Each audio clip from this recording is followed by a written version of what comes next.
And welcome back to the TSF Entertainment Channel. It's your boy Retro CG in the building tonight, and I am joined by my brothers tonight, Mr. DJ Fresher Highness. What's good, brother? What up, bros? We got Juggernaut of Souls in the building with us. What it do? And back like he's never left before, Mr. Jack of Jordans. What's good, brother? Yo, what's going on? That much. How was everybody's week? Long as hell. Right. And joining us also to the panel, we got Miss Honey in the building. Damn, Miss Honey, you timed that just so on point. All right, guys, we are here to talk about Power Book 4 Force. It's season 2, episode 210. The title of the episode is Power, Powder, and Respect. From the theme song itself, episode synopsis is Tommy must decide how much he's willing to sacrifice in pursuit of revenge on his long game to take over the Chicago drug gang. All right, team, what was y'all first thoughts on the episode? I gotta say, best one out of all of them. Nah, I can't say that. I'll give it an 8 out of 10. It would have been a 10 out of 10 if the cliffhanger at the end was way better. That's what ruined it for me, was the end. That cliffhanger. That wasn't a good cliffhanger. I don't agree. Yeah, I agree. I don't think that was a good cliffhanger either.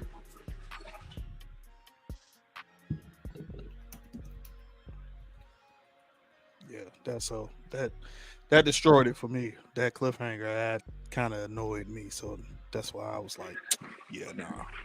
Yeah, Jeremiah, I agree. Cliffhanger though. It kind of left. It wasn't really a cliffhanger though. To me. I thought there was an episode 11. Honestly, I really do. I'm still looking for episode 11, basically. Yeah. It was meh. It was meh. I was just like, eh. For it to be the finale, I needed more. It was a good episode, but for it to be finale, was it 30 minutes long or was it me? I don't know. It was a little rushed. It did feel like the episode was short, even though we got an hour, but it did feel like it, yeah. I mean, it was they put so many clips together, like they pulled together so many clips. Like you could tell they had so much on the cutting room floor, and they were like, you know what? If we piece together this with this, we can make it look like that. Right? So I don't know. Like I said, it was just for me. It could have been episode 6. Wasn't episode 6 good? It could have been 7. I think 7 was, on par with this one. The only thing that made this one good is that there was more menacing. There was more like hold your breath. Like there was several times where I thought some of our predictions were going to come true right then and there. And they kind of left it for season 3. So that was good. Not to have it all just kind of unfold right there. That was kind of exciting. I mean, I got a little moist for that, but otherwise. Oh, Miss Honey.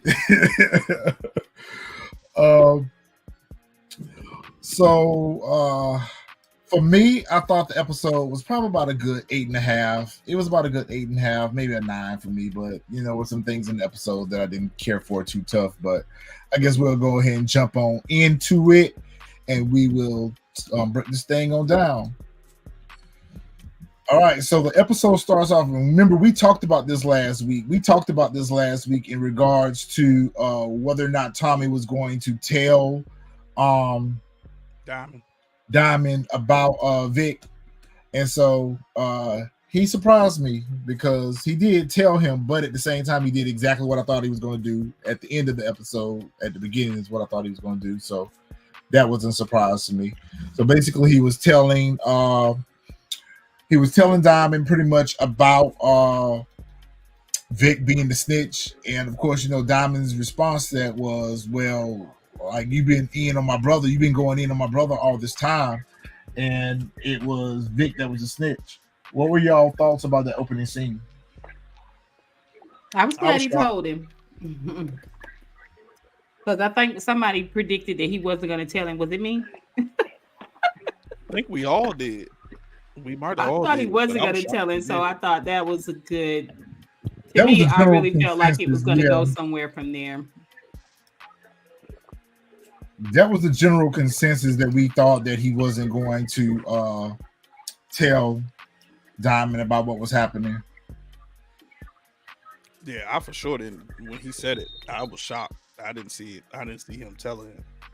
I thought he was just gonna keep it under wraps, the same way like how he did about D-Mac. So, but I guess at the same time, like he had to tell him because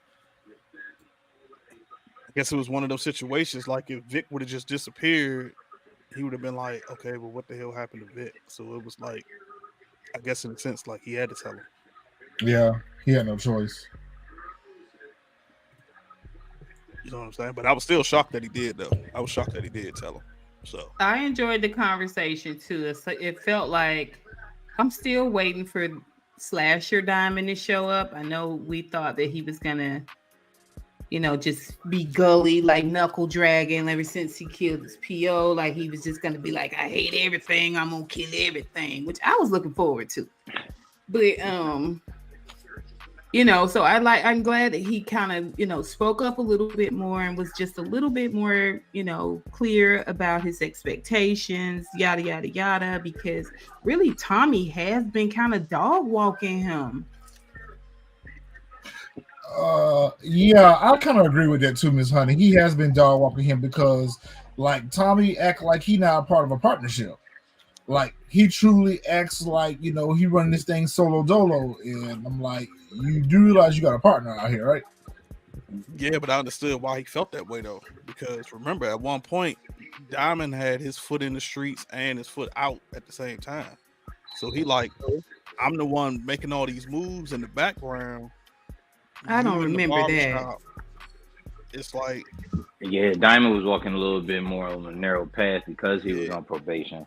So, but Tommy he always was like, dealing though, right? He's never stopped he always dealing. was dealing, but Tommy was kind of like in the forefront. Yeah. So he had to. So Diamond had to be kind of like play the background a little bit more. So of course Tommy had to make decisions. Whenever there's a meet, Tommy pretty much had to do it. He couldn't be seen. But they were all Tommy's idea.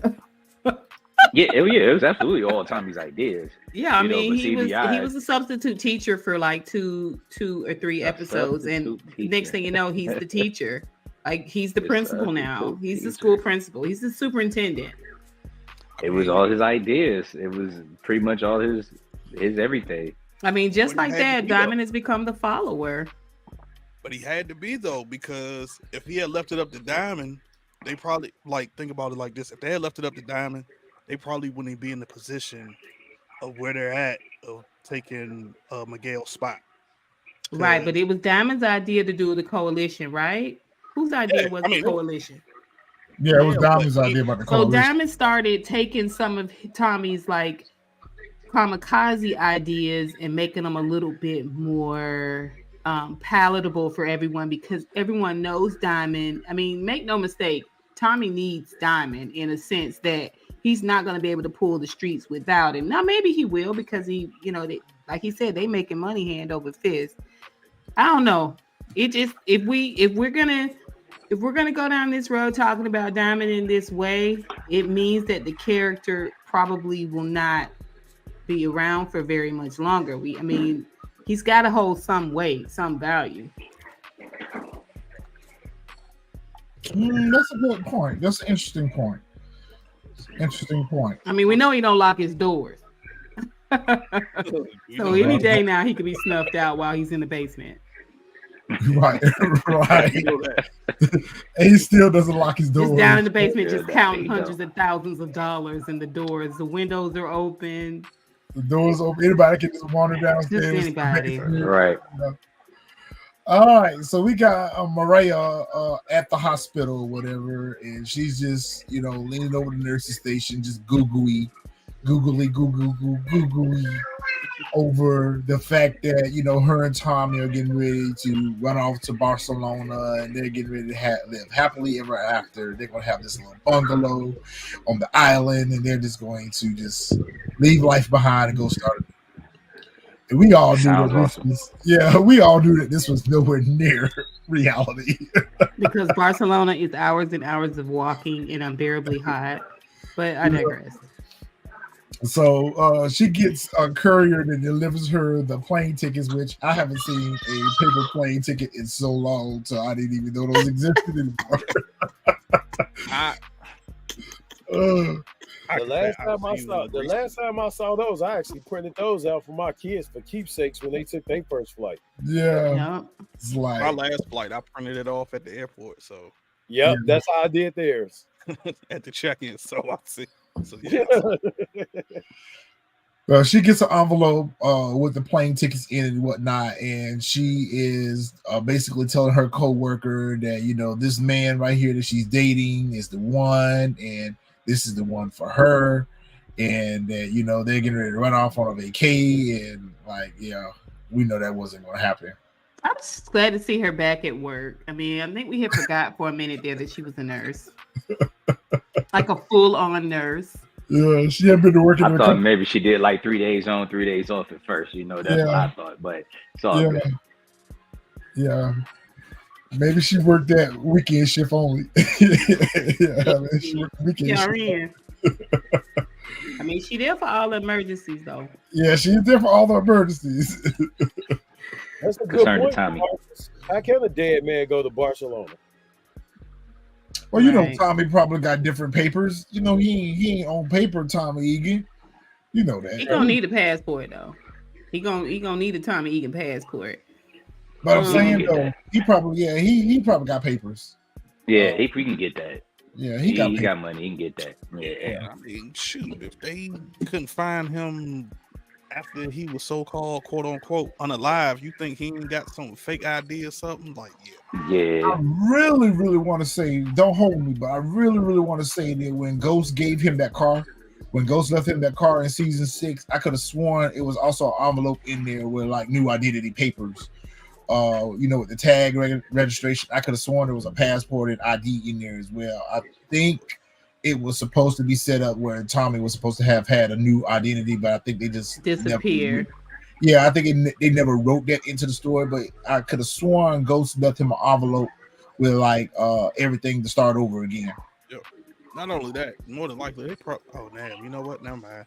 I was about to say they probably would have took a private plane, but the tickets is there, so they ain't taking no private plane. Yeah, so it felt like they had consensus when Diamond and Tommy were talking about Vic and him being the snitch and what they were going to do about the situation. We felt like we had consensus, but somehow, some way, I don't know at what point in the game did Tommy change it up, hit him with the switch up as to when he was going to decide to keep Vic around. But I really enjoyed this scene right here. I really enjoyed how this scene was shot, because we really knew at this point that Tommy and Diamond both knew that Vic was a snitch. And, Vic was nervous and scared. Like, what they bring me up here on the top of this roof for, or whatever the case may be. So, they were just kind of, like letting Vic know that we're kind of on to him, but Vic at the same time really not sure what the purpose of this meeting was. I really like how they shot that where Diamond kind of crept up from the side. I really like that. Yeah, a moment of mental torture, if you will. That's exactly what it was. When he first crept up, I thought he was about to do something right there. I thought he was too. Yeah, I did too. I really thought he was going to do something. So yeah, me too. I thought he was going to push him off. They got quite a few beautiful scenes in this second season. I will say that beautifully shot scenes, and this is one of them. Yeah, I really enjoyed how they shot this scene right here. I thought it was pretty dope. Yeah, this was one of those scenes I thought they were gonna, you know what I'm saying? Yeah, I thought they was gonna push him off. Like, I thought they was gonna push him off. That would have been too. Just each one of them grab an Oh, arm. definitely would have been predictable. But I thought it was and swing him off, right? Yeah, I was gonna go with a double Dutch joke, but I said no. Nah, it was like nonchalant. Like he was just laughing. Like that wasn't even Diamond. You know, Diamond normally serious. He was like in a joking mood. So that's when I was like, oh yeah, they about to unalive him right now. Like they about to ask him like, is he a snitch, something, whatever. But I agree. You know what? I kind of wanted them to confront him as well. I wanted them to really confront him, and you know, kind of like, yo, we hearing some stuff out here, whatever the case may be. Is it true? Whatever the case may be. But Tommy, they're trying to make Tommy seem like, you know, he's the brains now. And you know, Tommy, you ain't never been the brains before. You've always been the muscle. You know, that's what you're good at. This is facts. Stick to what you know. Facts. This is DeMarcus, facts. she might have known DeMarcus, but she would have. The problem was, how would she prove it? Pull up this chat. She would have had to prove it. So I don't think. Okay, so let me just go ahead and say this. I feel like it needs to be said. Tommy didn't just react, and I did quite enjoy that. I did quite enjoy that he was thinking a little bit more strategic. I would have enjoyed it a lot more if he had collaborated with Diamond, like they had come up with a really good scheme. He and Ghost, and I hate to keep going back to it, but he and Ghost used to come up with some elaborate plans, man, to hem people up.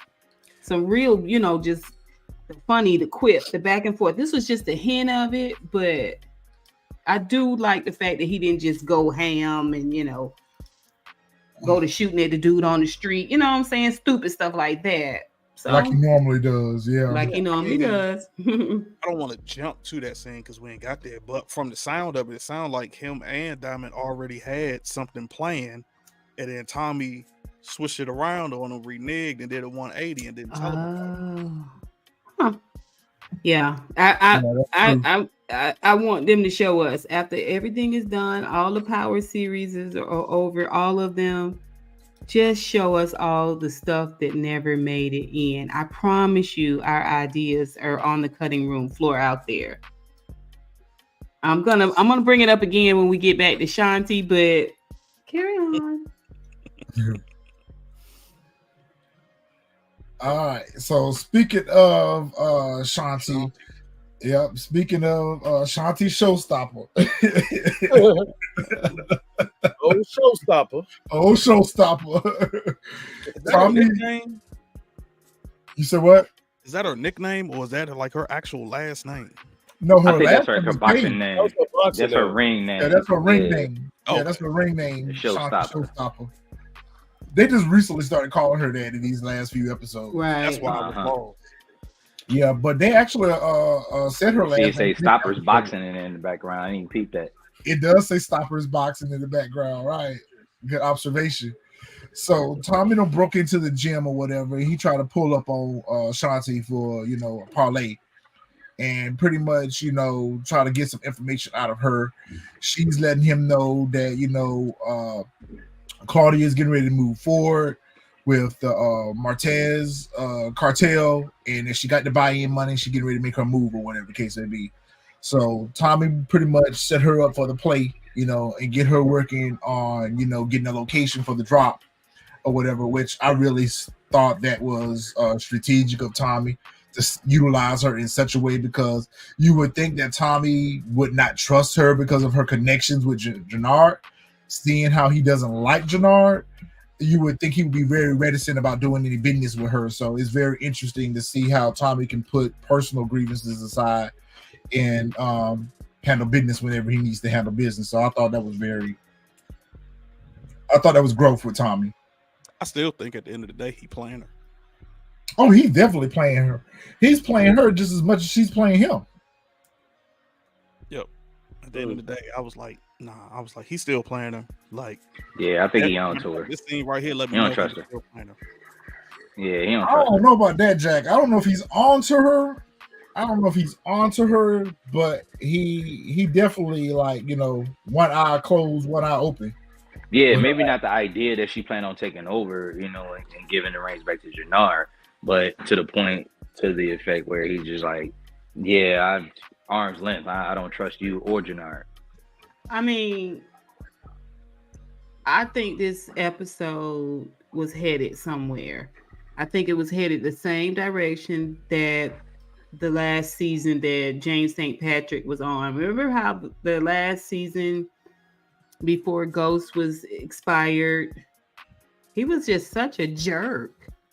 He was so disrespectful to everyone. Like this episode, I think it was headed down that direction because he went character by character and was just ugly to everybody. I was like, are they trying to unalive him or make it seem like he's unalive or put him in a hospital? Like, what is going on with this Tommy? Tommy's just like, it's my way or the highway. You can suck it. Like, I'm whatevs. The way he did her, Janard, like, that's where I thought everything was going.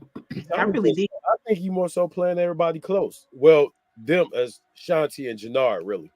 Yeah, because remember, yeah, like Jug said, he playing them close because remember, once he found out about, even though like he said, okay, you gonna keep playing the side with Claudia, at the end of the day, he still don't trust her because it's like, yo, you was doing this behind my back.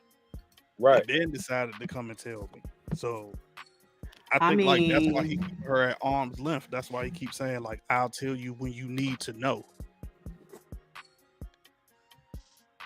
Because remember, at one point he thought she was the snitch. Yeah, I mean, he can't trust her. He can't trust Janard. Like they both have their own agenda. That to me, that's obvious. At the same time, it's just the way he moved. You know what I'm saying? Like with each character, the Miguel character, the Shake, like he just, it's almost like, you know, what's the from Training Day?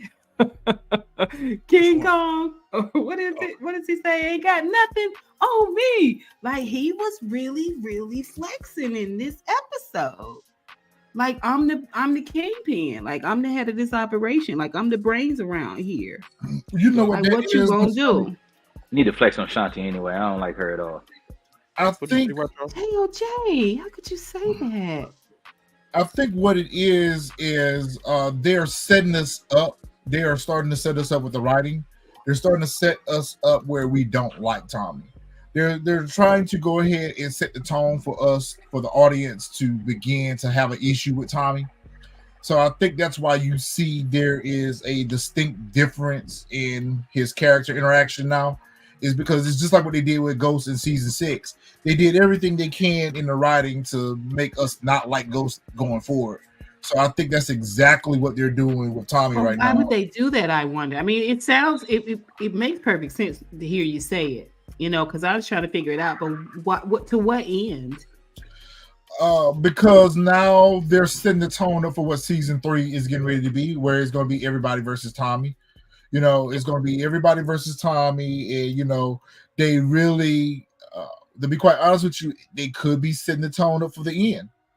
You know, there's a lot of changes going over there at Stars right now. That would be fine. I would love to have everybody against Tommy. I'd like for him to be like the dude in Nowhere or John Wick, just battered and friggin' bruised by the end of that season. Exactly. I thought they were setting it up for the crossover. Could be. They could be setting it up in that way, in such a way where Tommy is on the run. Mm-hmm. And you know, not necessarily per se on the run, but you know, he got to get out of town for a minute. You know, he got to go on over there to book 2. You know, the way they're setting it up, to me, they're setting it up in such a way where Tommy is not going to be on top anymore. I mean, that would explain why they left so many open-ended items out there. I agree. Well, we'll see. Finally, go ahead, Fresh, Jack, y'all go ahead. Can I start the honors? Can I do the honors? Can I start it off? Oh yeah, go ahead, bro. There's no way in hell that this man is getting the haircut and it still looks that bad. How is your brother a barber? It looks like his brother is right-handed, but try cutting his hair with the left hand. Like the top part is just so sketchy. Just go ahead and get rid of all that, my guy. What are you doing? You CVI. Your brother's a barber. Like, what are you doing? Still messed up. At this point, just go ahead, cut it all off. I mean, do you cut ingrown hairs? How do you line up a shiny area? I'm so confused. Y'all know I love a good fade. What are you trying to save, my guy? How have you lined up this shiny area? See this shiny area here? It's perfectly lined. And then his face is kind of mad. How do you line up skin? What was Diamond brushing? Was he brushing the sideburns? What was he brushing? Because you guys do realize that this is just to pretend that he's getting a haircut. I mean, are you supposed to shave? I mean, can you fade out ingrown hairs? I thought they had to be.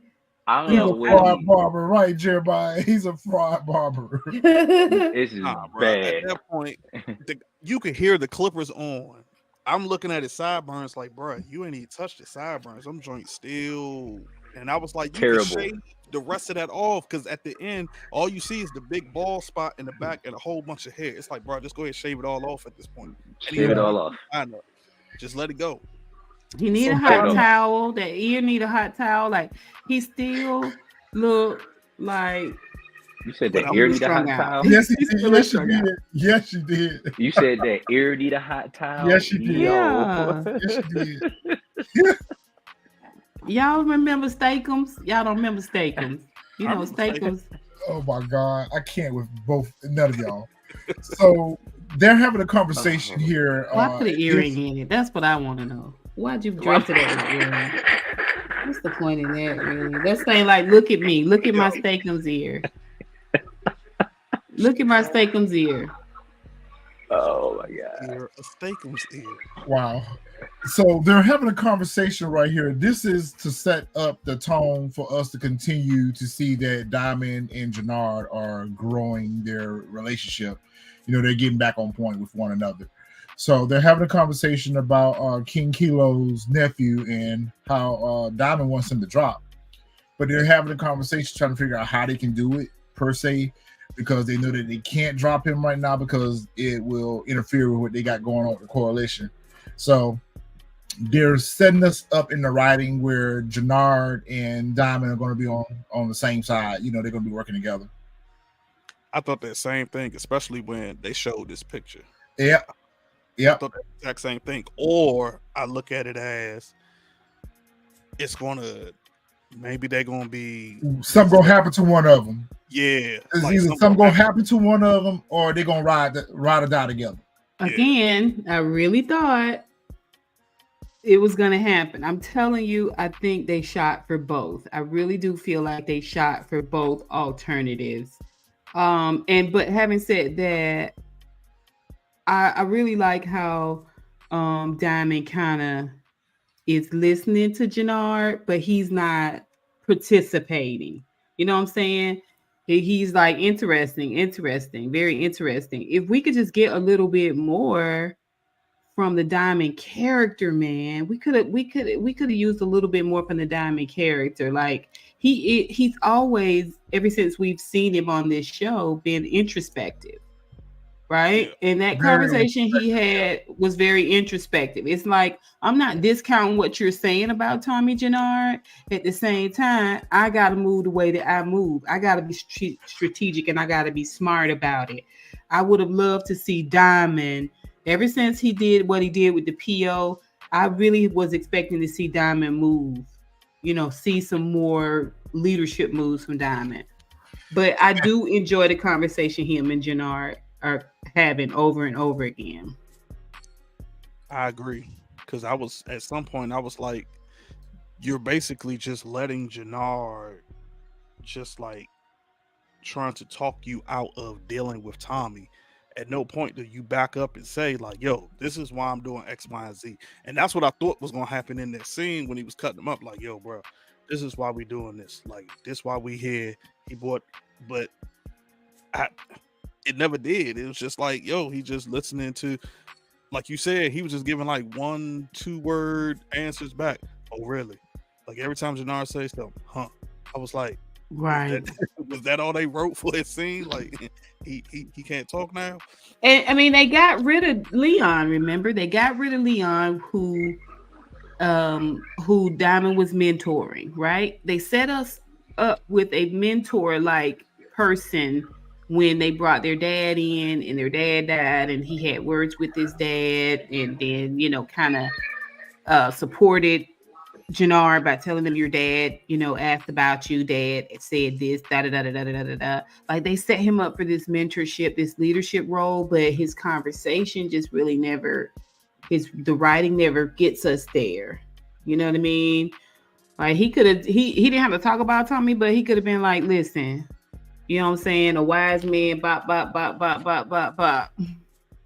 And that would have left us with this idea, like maybe Diamond's on to Tommy. Maybe Diamond is ready to make some moves. But we do see a little bit more later on in the episode.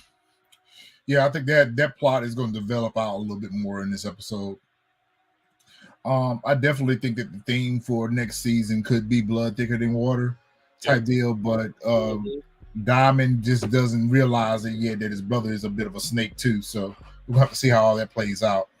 I'm hoping that at least season 3 he find out that like said that Janard was a junkie. Yeah, I'm still shocked that at no point during this season like we saw a glimpse that it looked like he was like, okay, why he keeps scratching? But I would have thought by now Tommy would have found out he was a junkie. I mean, if Diamond wasn't gonna go after Janard for trying to shut his power off, I don't know what else Janard could do for him to go after him. He's pretty much let us know that he's riding for his brother. Like push comes to shove, I don't believe Diamond has it in him to end Janard, and that's just what's up. Especially that's something you got to remember too when you come in between family people, and Tommy need to remember that as well. Especially after we saw the scene with the father passing on. And the father telling Diamond to look after Janard or whatever the case may be. So at the end of the day, all that goes out the window, so to speak. And, is blood thicker than water. So I agree with that comment earlier.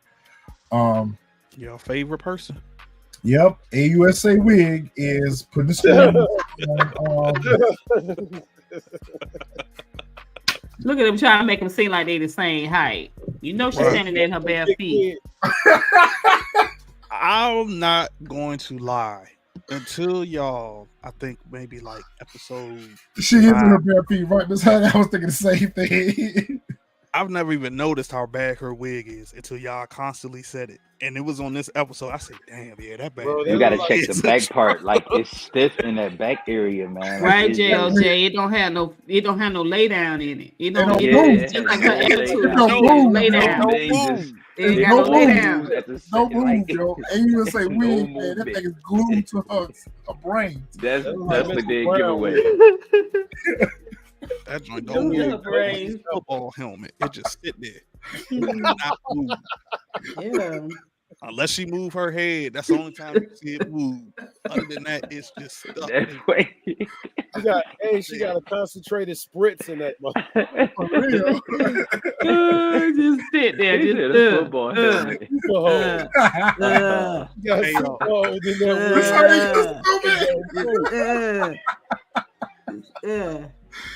Yo, Claudia, yo. Boy, that was real. Yeah. I'm sorry, y'all. We would go so hard on a character, but the way they write her is just, oh my God, the way they write her.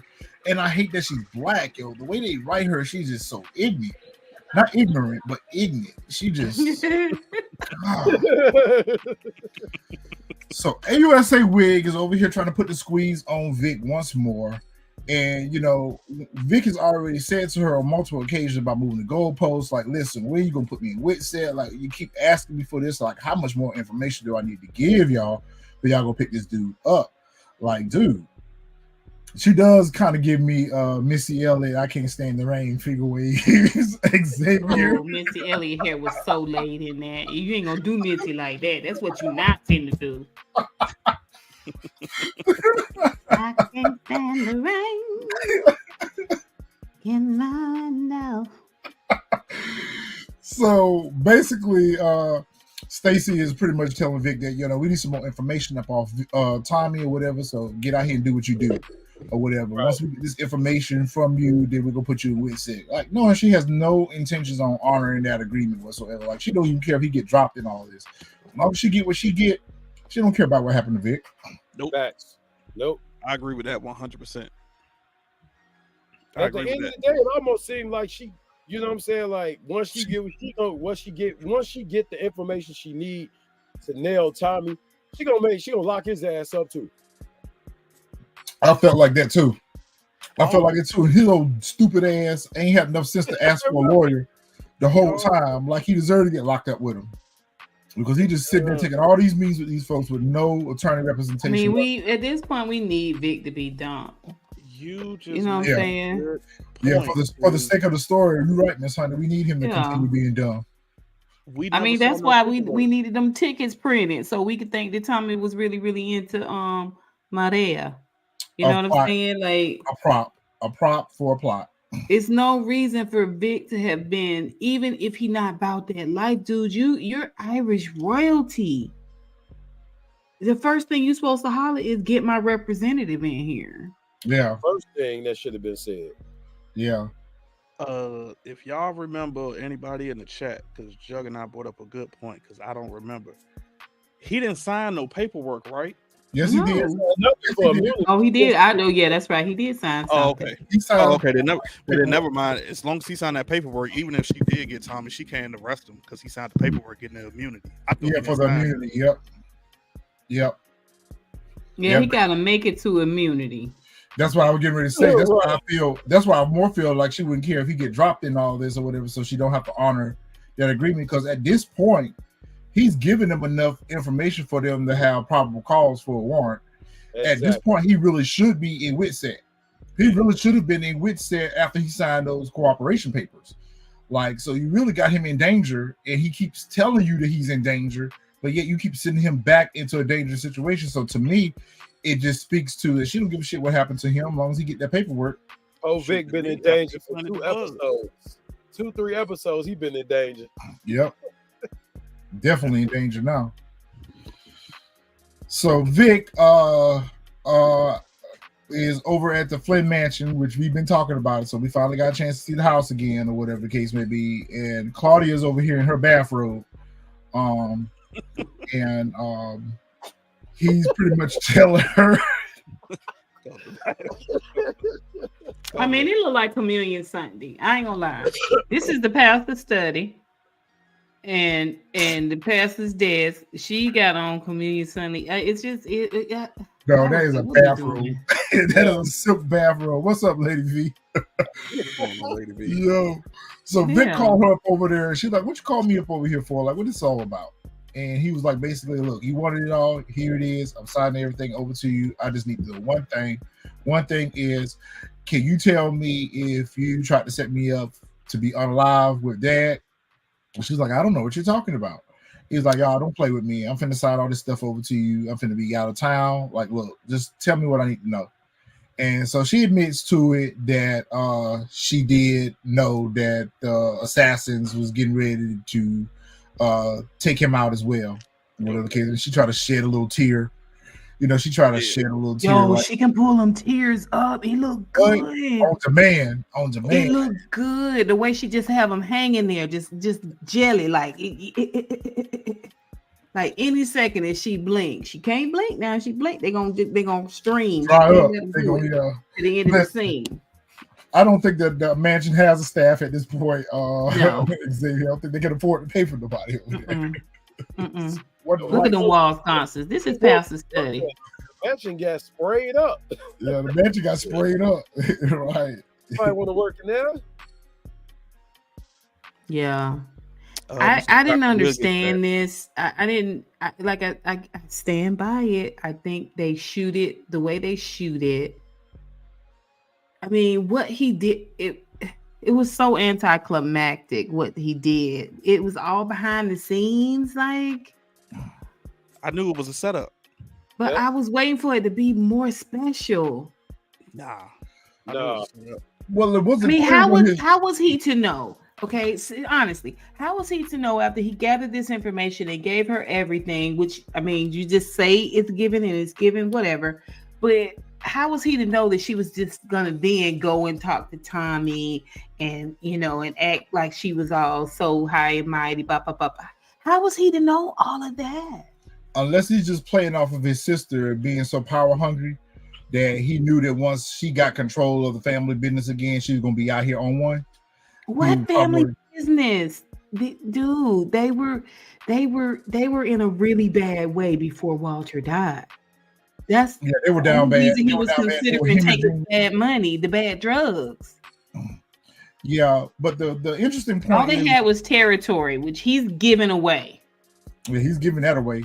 What was interesting to try to discern from this scene was the fact that he decided to record her, especially after Stacy had already told him one time before that she wasn't interested in the sister. So I don't know what he felt like. We never got to see that conversation. We don't get, they don't show us Vic in this strong way, because that would have been a really strong conversation for him to have with Stacy. Like, eat it. Like, saying, shut your filthy mouth. I told you my sister was la, la, la, la, la. Like, we don't see none of that. We just see this conversation after the bust happened, It's two birds and one stone. Basically. I think that it was a last-ditch attempt to once again offer up his sister. So I think he wanted to have evidence in tow when he went back to Stacy to say, okay, listen, she plotting, schemed on getting me unalive. She plotting, schemed on getting our father unalive. Go arrest her. So I think it was a last-ditch attempt. So you think he was expecting to see his sister when he got there to the quote-unquote meet? No, Tommy hit him with the switch up on that. He didn't know nothing about that, but I think he didn't know about the switch up. Yeah, this was leverage. I think this was leverage for him to try to once again offer up his sister. So I think this was a last-ditch attempt for him to try to offer up his sister versus Tommy and say, look what I got on her now. Here's the information. Because keep in mind, he's not wearing a wire. He's using his cell phone to record this. So this was not something that was planned by AUSA Wig. But this was him kind of, going off of the dot, going off of the rails, going off of script and saying, hey, I got this information on her too. So pick her ass up too. Yep. Oh yeah. He, back to what Fresh said, two birds with one stone. He pretty much got Tommy, and he got something for his sister too. Yeah. I mean, technically, shout out to DeMarcus. He could have gotten Tommy the same way. Yeah. Nah, I don't think he would have been able to do that because Tommy, his antennas went up after Vargas. Yep. After then, yeah, he wouldn't have been able to get him. But I don't think he was ever trying to get Tommy. I think he was biding his time with Tommy, trying to get Claudia. He likes Tommy. He really does. That's why I don't know why he didn't say, here's what's going on. This is what's happening. He was scared. He was just scared. He was scared. He was scared. Now, okay. So now that we said that, do you think that they did have that conversation? They didn't show it to us, but maybe they did have that conversation. I mean, technically, we don't know what's going on with anybody. There's some things have been put into motion, but we don't really know what's going on with Madea. We don't really know the end result of Claudia. It's implied, but we don't know. And we don't know what's going to happen with the Vic character because it was Tommy's intention to keep him, to turn him back against, right?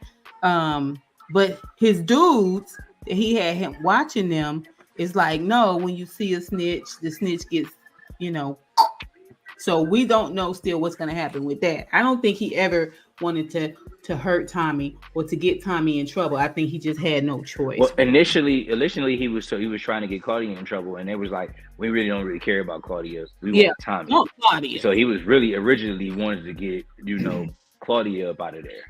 Right. And still, that's his motivation, to get his sister up out of there.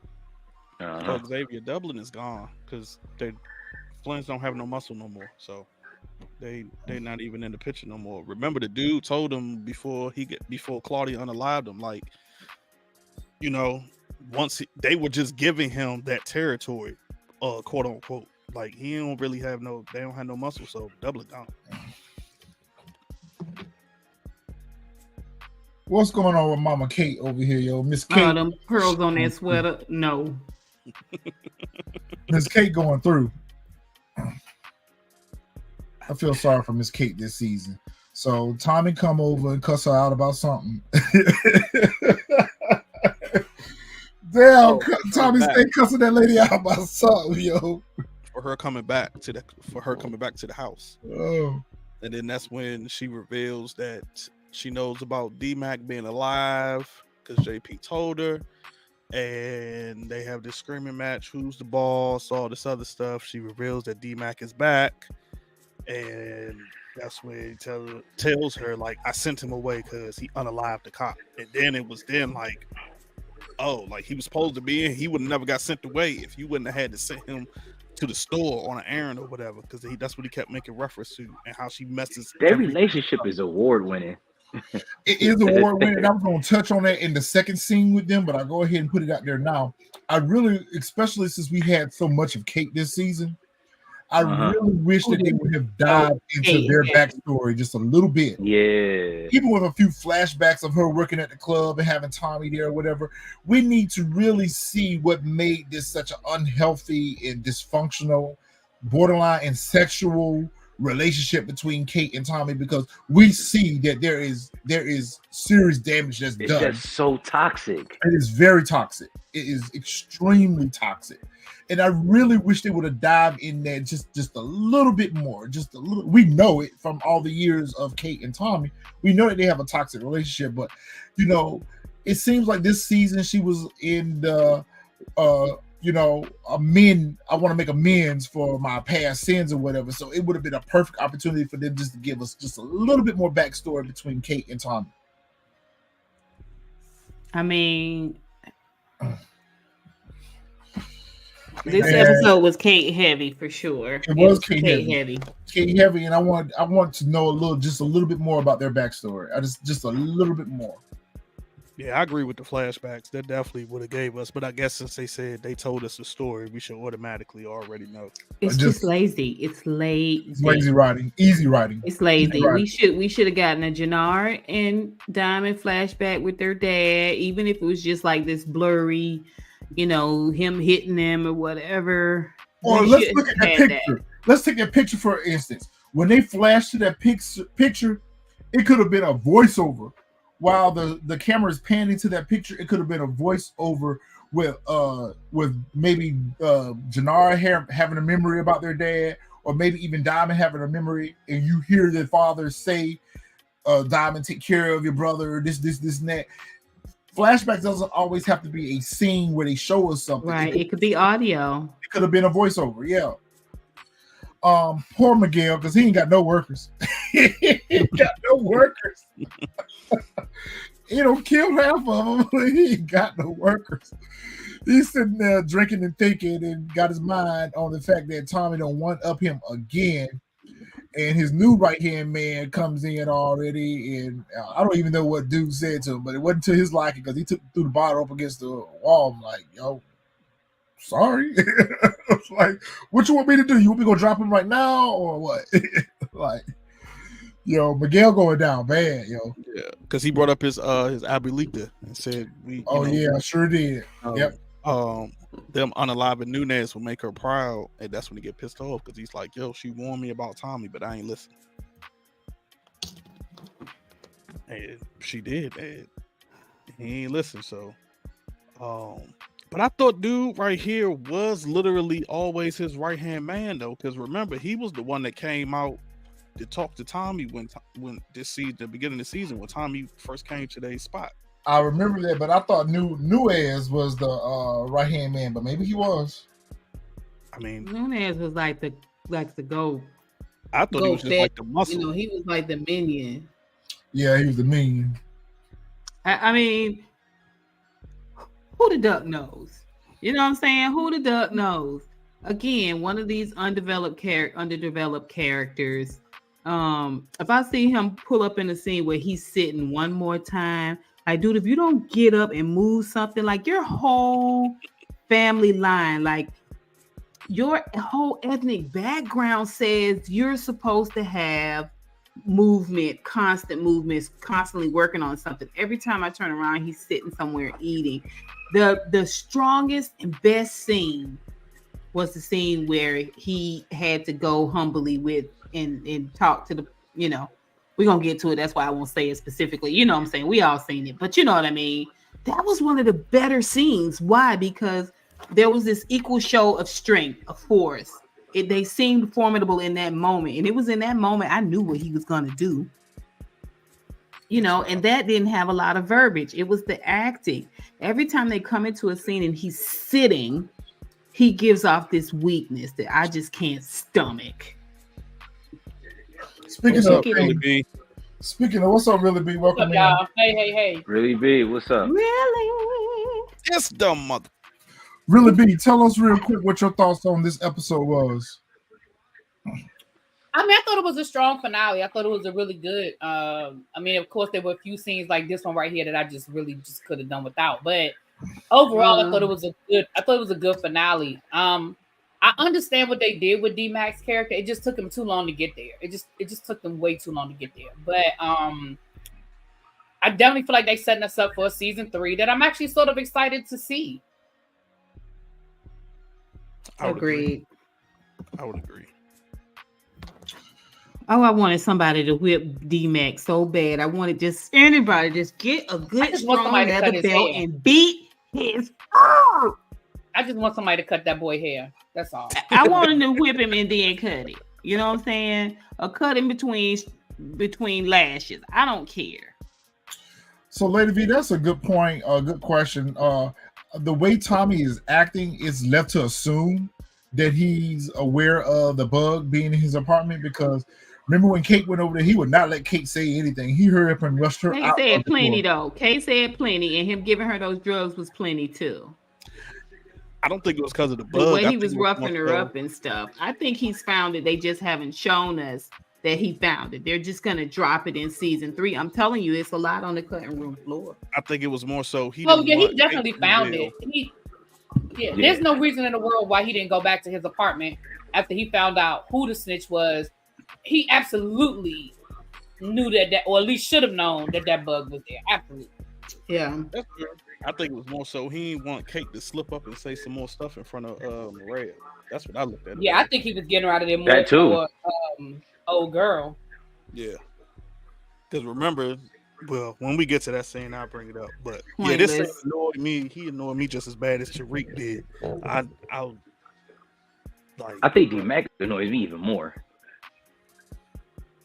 And it's I don't know about even more, because I think they're both of the characters. D-Mac annoys me more. Yeah, he's at least Tariq got some finesse. You know what I'm saying? Tariq has a purpose. Tariq is not just flat out just dunderhead, like just doomcough, dunce. You know what I'm saying? That's what the D in the D-Mac stands for.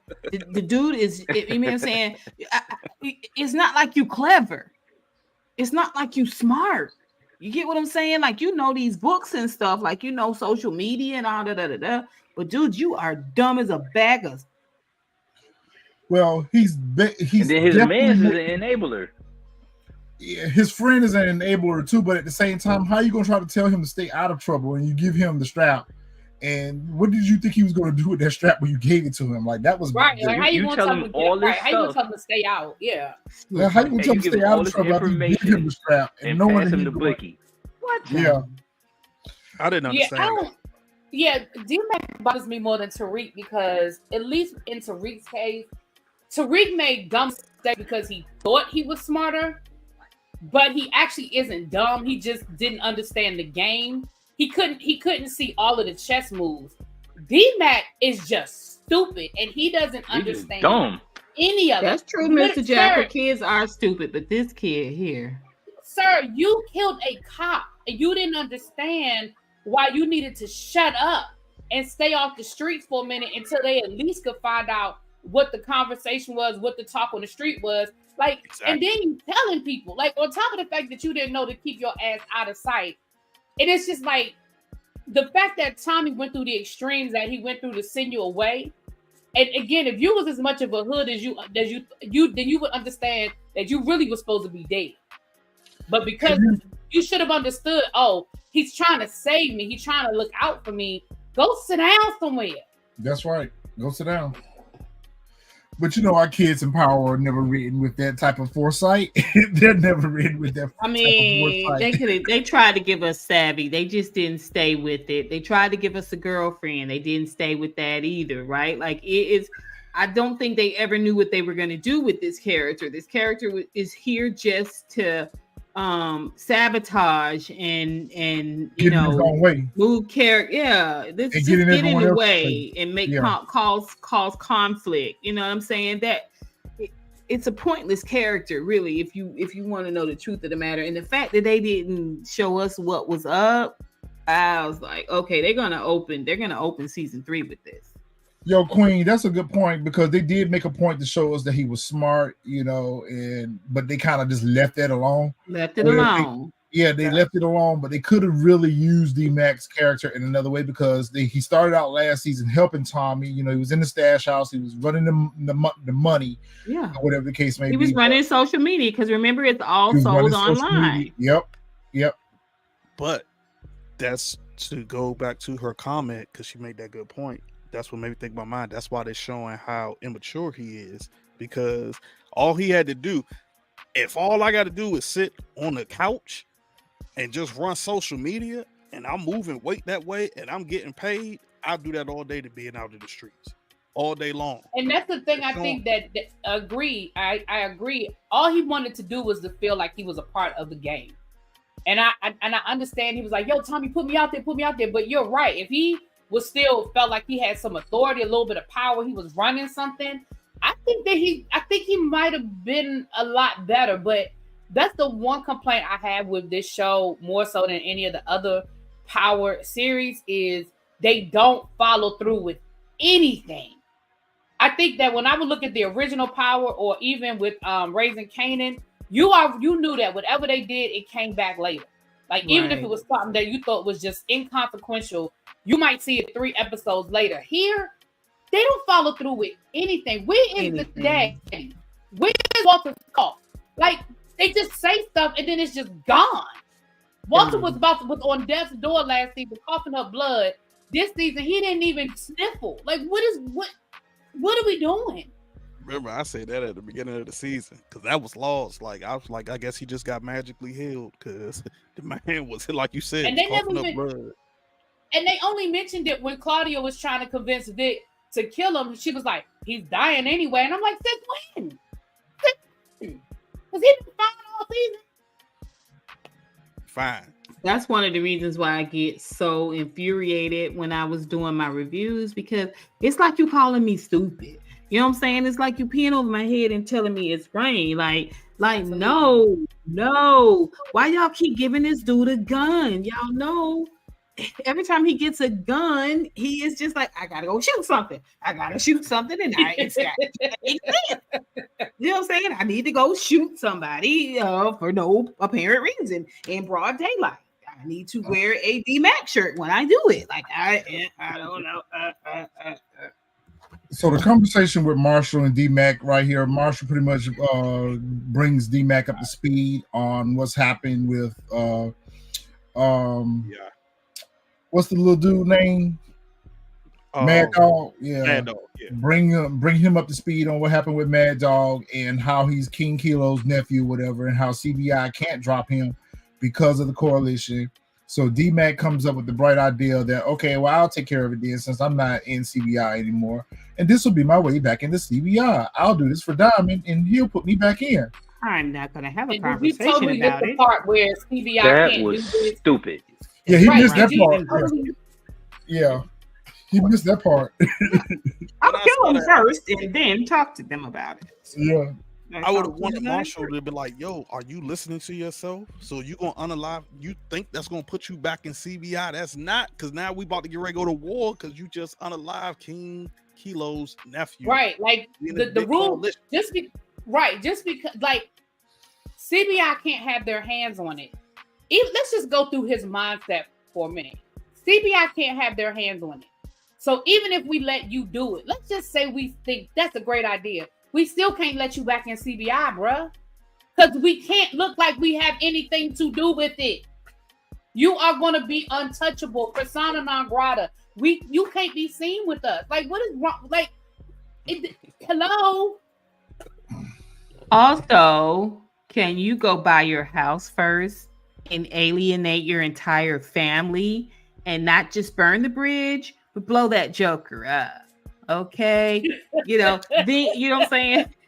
Just Right, because undo your friend already everything. told you he was tired of you sitting on his couch. So where you going?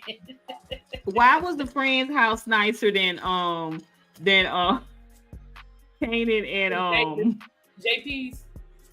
No, you remember Kanan was living with what's his name? Mr. Oh, Entertainment. Not radio. What's his name? Radio. Anyway, he over there. This kid right here's got a nice spot. Now I don't know if his people live there or not, but right next to the crock pot is a pistol, so maybe. But yeah, he came in with a book bag like he go to school like on a regular basis. I was like, is this kid live by himself? Like, what's going on? Where his people at? Yeah, so that's we already know that's a situation that's doomed for failure. So we're just waiting to see how that's going to continue to unravel. These two right here, oh my God. These two right here, they end up having their pillow talk. And basically, Maria tells Tommy, how she can't wait to get to Barcelona. And Tommy tells her that, I got one more thing I need to take care of. And then we'll be off in the sunset. We already knew that something was happening. Really, to be quite honest with you, I thought they were really setting us up for her to be unalive. I really was thinking that it was. I think that was a scene, and I think what we saw was a scene. And I think what they did was they gave us this unknown scene. I really do. I think where this was headed here was exactly what you said. Yeah, because we all know that there is no happily ever after for the characters in Power universe. So we knew something was going to happen with her that was going to prevent them from going off to Barcelona. I mean, just the nature of Miguel and Tommy's relationship, right? Like, Tommy has crushed Miguel's spirit, his empire, his family, everything. Miguel really had nothing left but his sister after Abuela, right? And so, to me, it would have been so bad, Ars, if he would have took the thing that Tommy loved the most. Like, that would have been so Lobos. Well, technically he did. So Lobos. No, he implied that he did. He implied that, I've got this. Now you're going to have to do ... We won't know until season 3. So Kate shows up once again, and it's very unclear as to what her purpose for the visit was because she didn't know about Maria. So I don't know if she was coming over there to try to appeal to Tommy once again about D-Mac or whatever the case may be. They have an argument. She uses this as an opportunity to try to make trouble with Maria by telling Maria that, innocent girls don't make it with my son. So she's like, oh, yeah, I know about Lakeisha, right?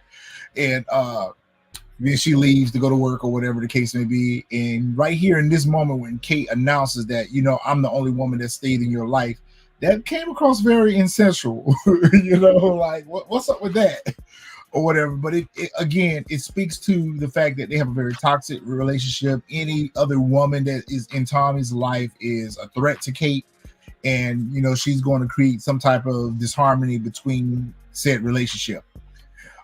Tommy gets mad with Kate as usual, per the usual, throws her out of his place. But before he throws her out, he gives her a bag of raw cocaine. We knew that wasn't the thing to do, and he puts Kate out on the street, tell her not to come back anymore.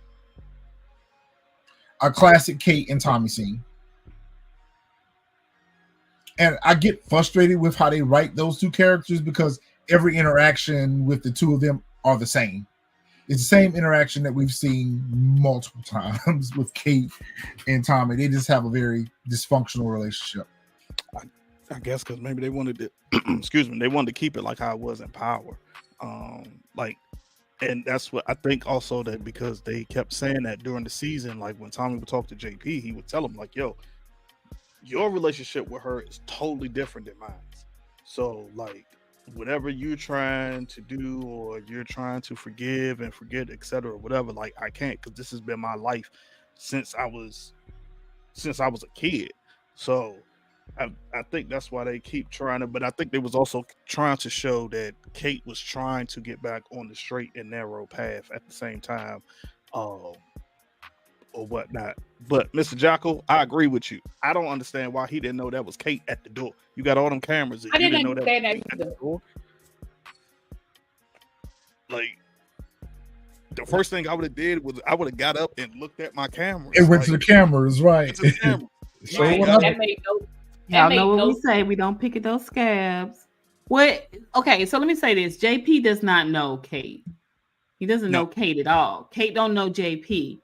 The interaction that Kate has with Tommy, even though he is very vicious to her and very bitter to her, she always is touching his cheek, holding his neck, just trying to kind of, make him her little boy again. And there's always these moments where he kind of forgets for 2 seconds, and then he remembers that she's, accountable, and he lets her have it, right? JP does not have that perspective at all. Kate does not even interact with JP like she interacts with she talked to JP like JP her parole officer, really. And Tommy, she teaches Tommy like a son, even though Tommy is brutal to Kate. Brutal, like physically aggressive, verbally aggressive. Emotionally? Yeah, I would love to see them come to blows. Like, I would love to see him kind of like lightly choke her out a little bit. Like, Kate, the only reason Kate is around is the only reason Kate is around is to show us why Tommy is so messed up. Yeah, that's the only purpose she serves. I would agree with that. I got some further talking points on the Kate and Tommy thing, but we'll get to that a little bit later. Yeah. So we're out on the streets now, and dummy, let me stop. We have no idea who that is. Who could it be in the black hoodie? I mean, the black hoodie is like invisibility shield. We all know that. With the matted dreads. Where's like, D-Mac? I can't see D-Mac. Where is he? He's got a hoodie on. Therefore, he's invincible. It's a cloak and dagger type situation. So he's out here on the block, and he's looking for Mad Dog, and of course he finds him. And I'm thinking to myself, Mad Dog, you have to know the streets are talking right now about what you done. Like, bro, you should be laying low right now. Like, you shouldn't even be. He thinks he's untouchable. Yeah, he thinks he's untouchable, but still, just a precautionary. This is the reason why they say that video games is so bad, because people get, especially youth, get desensitized, and they think that you can unalive someone and they come right back. Like, D-Mac is the perfect example of the fact that you think somehow you can escape all responsibility from this, like it's a video game. It's so, first of all, it's broad ducking daylight, everyone. I mean, that's, well, hey, somebody out. At least Kanan win at night. I can't remember what my thought process was, but I mean, that's how they, I know what it was. The reason why Mad Dog was out in the street was because Leon wasn't an op. Like, he wasn't a part of no gang, so he wasn't expecting any type of retaliation at all. So that's why he was just hanging out in the street. As far as like D-Mac move, I mean, that's how he moved. Like, was it smart doing broad daylight? Nah, but at the same time, it's like, yo, you're putting fear in people's mind, in their heart, because it's like, yo, if you crazy enough to unalive somebody in broad daylight, ain't no telling what you gonna do. So I think that was like, that's why he was like, well, you know what, it's broad daylight, and they not gonna he's solidifying his place. What you're saying, or his rep. Yeah, it's like they like, oh, yo, he crazy, D-Mac wild. Like, yeah, nah, dude, he unalive dude, broad daylight. Like, yeah, nah, I ain't messing with him. Like, I think that's how I looked at it. Like, that's why he did it. I mean, that makes sense. That makes sense. It does. That's how I looked at it, because he's setting up. This is his street cred, right? Yeah, because during like night, although it would have been, I think it probably would have been more strategic to do it at nighttime, because nobody would have known exactly who did more covert.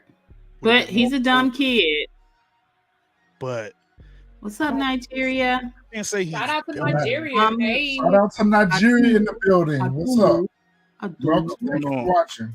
I can't say he's dumb. I could just say he's smart, but the streets keep calling, and like, you know what I'm saying? Like it's showing the maturity of it, like how he's not fully matured just yet. Like exactly.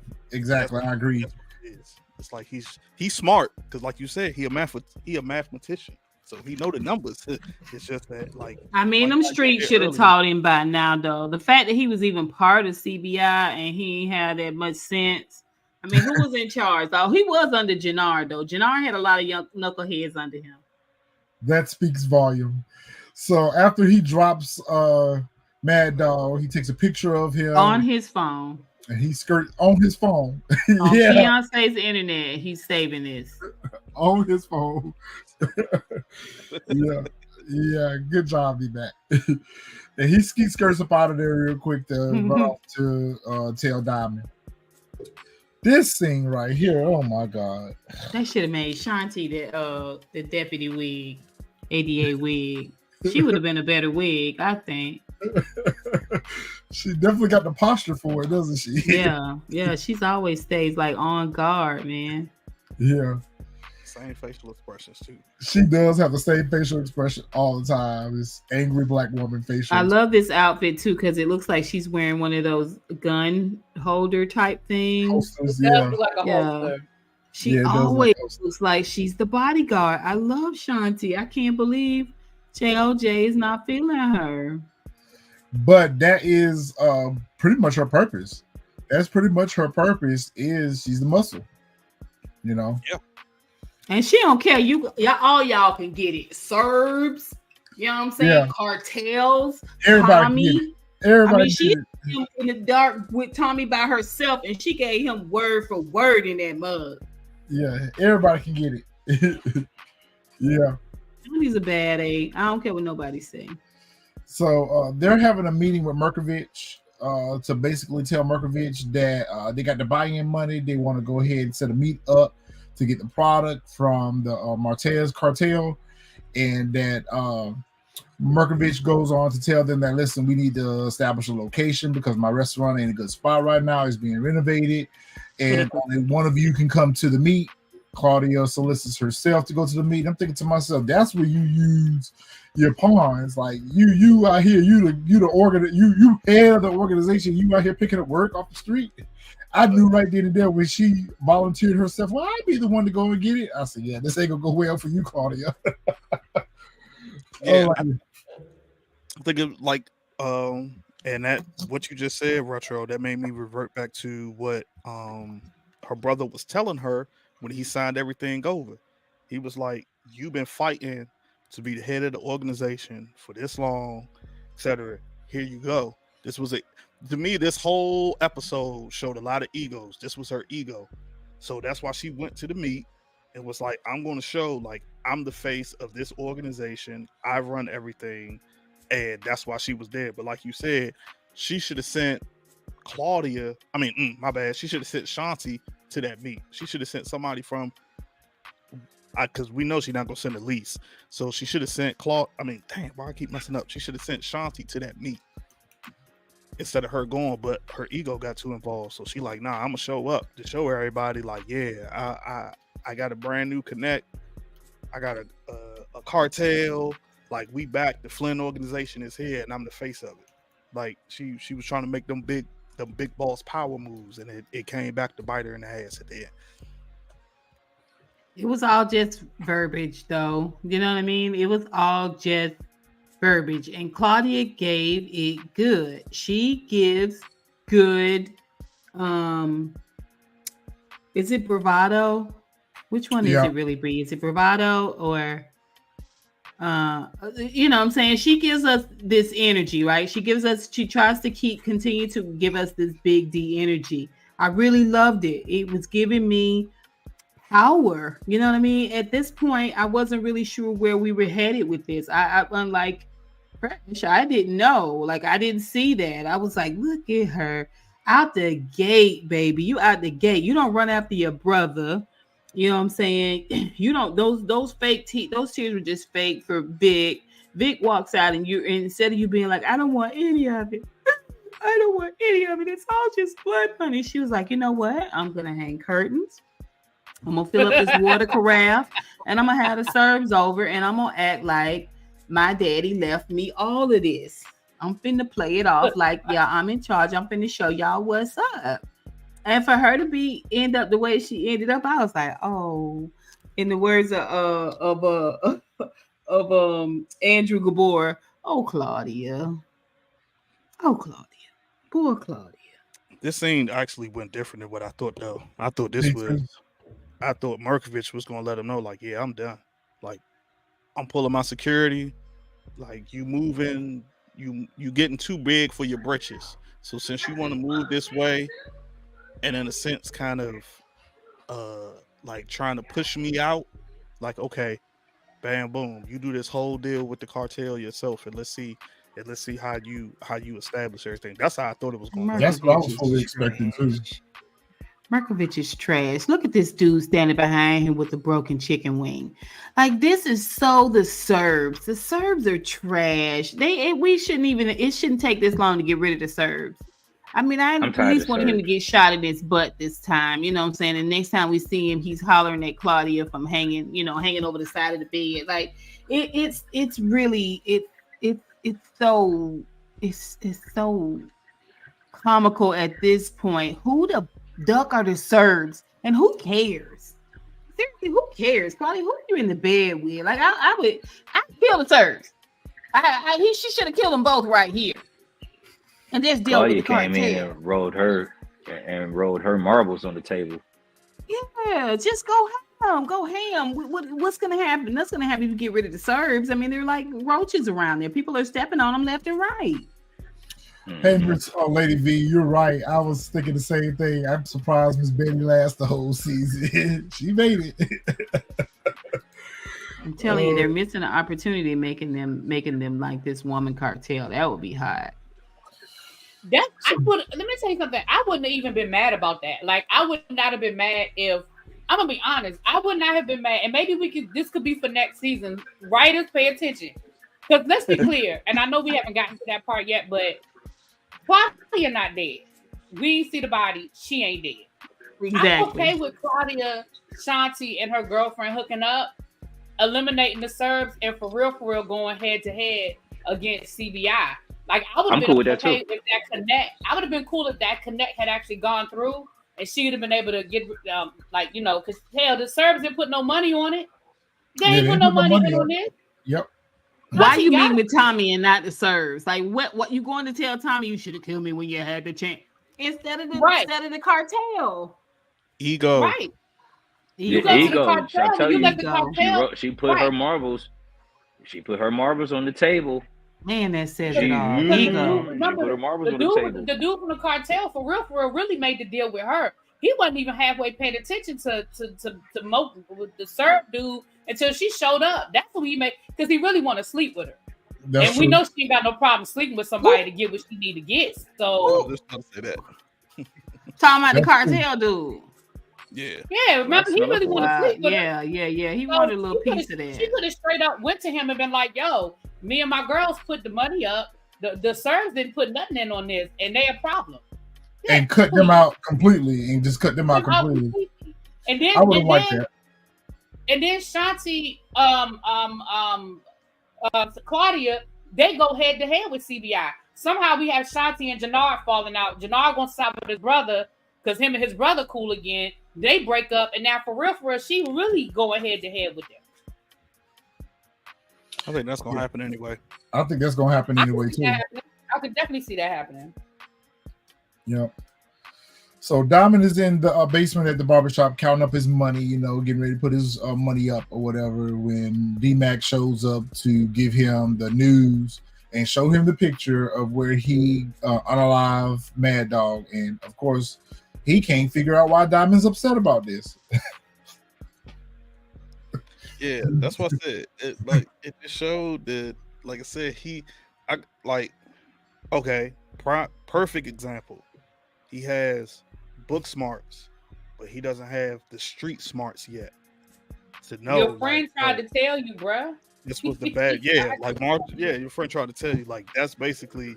His friend shouldn't even put him on no word of the street because everything that he was telling him was kind of like pushing him back towards it. And then when he gave him the blick, he just stupid. He just dumb. Pull a blicky out. Why? You know your friend's a dodo. Yeah, he knew he wanted him back in the game, so he passed him this and say this will make you like this will make you feel better. You know, like he just gave him some type of coping mechanism or some type of coping skill for him to feel better. That's stupid. But to what end? Like let's just cut the bullshit. What is the point in D-Mac having done this? If D-Mac isn't fodder, not for this season, what's going on with D-Mac is either gonna open the season, the Claudia situation, or the D-Mac situation is gonna open season 3. At least by mid-season, D-Mac is going to be gone. Probably to entice the relationship or the Tommy and Janard thing. It could be that by him going to cause conflict between Tommy and Diamond. To me, Tommy Diamond, Tommy Janard, I think it's going to cause a little bit of conflict between that because now you're dealing with his nephew. Tommy probably going to want to handle it his way, but they're going to end up handling it in a different way because they already made promises to King Kilo, aka Big Baby Davis. So they probably going to promise. Janard goes and promises basically D-Mac's life. So that's probably how the conflict is going to entice a little bit in the third season because this was just stupid. This was it was just dumb. And then are we even going to remember? Are we going to really care in season 3? It's like we had a bunch of fodder for this season, but we're not going to use it all because we also need fodder in season 3.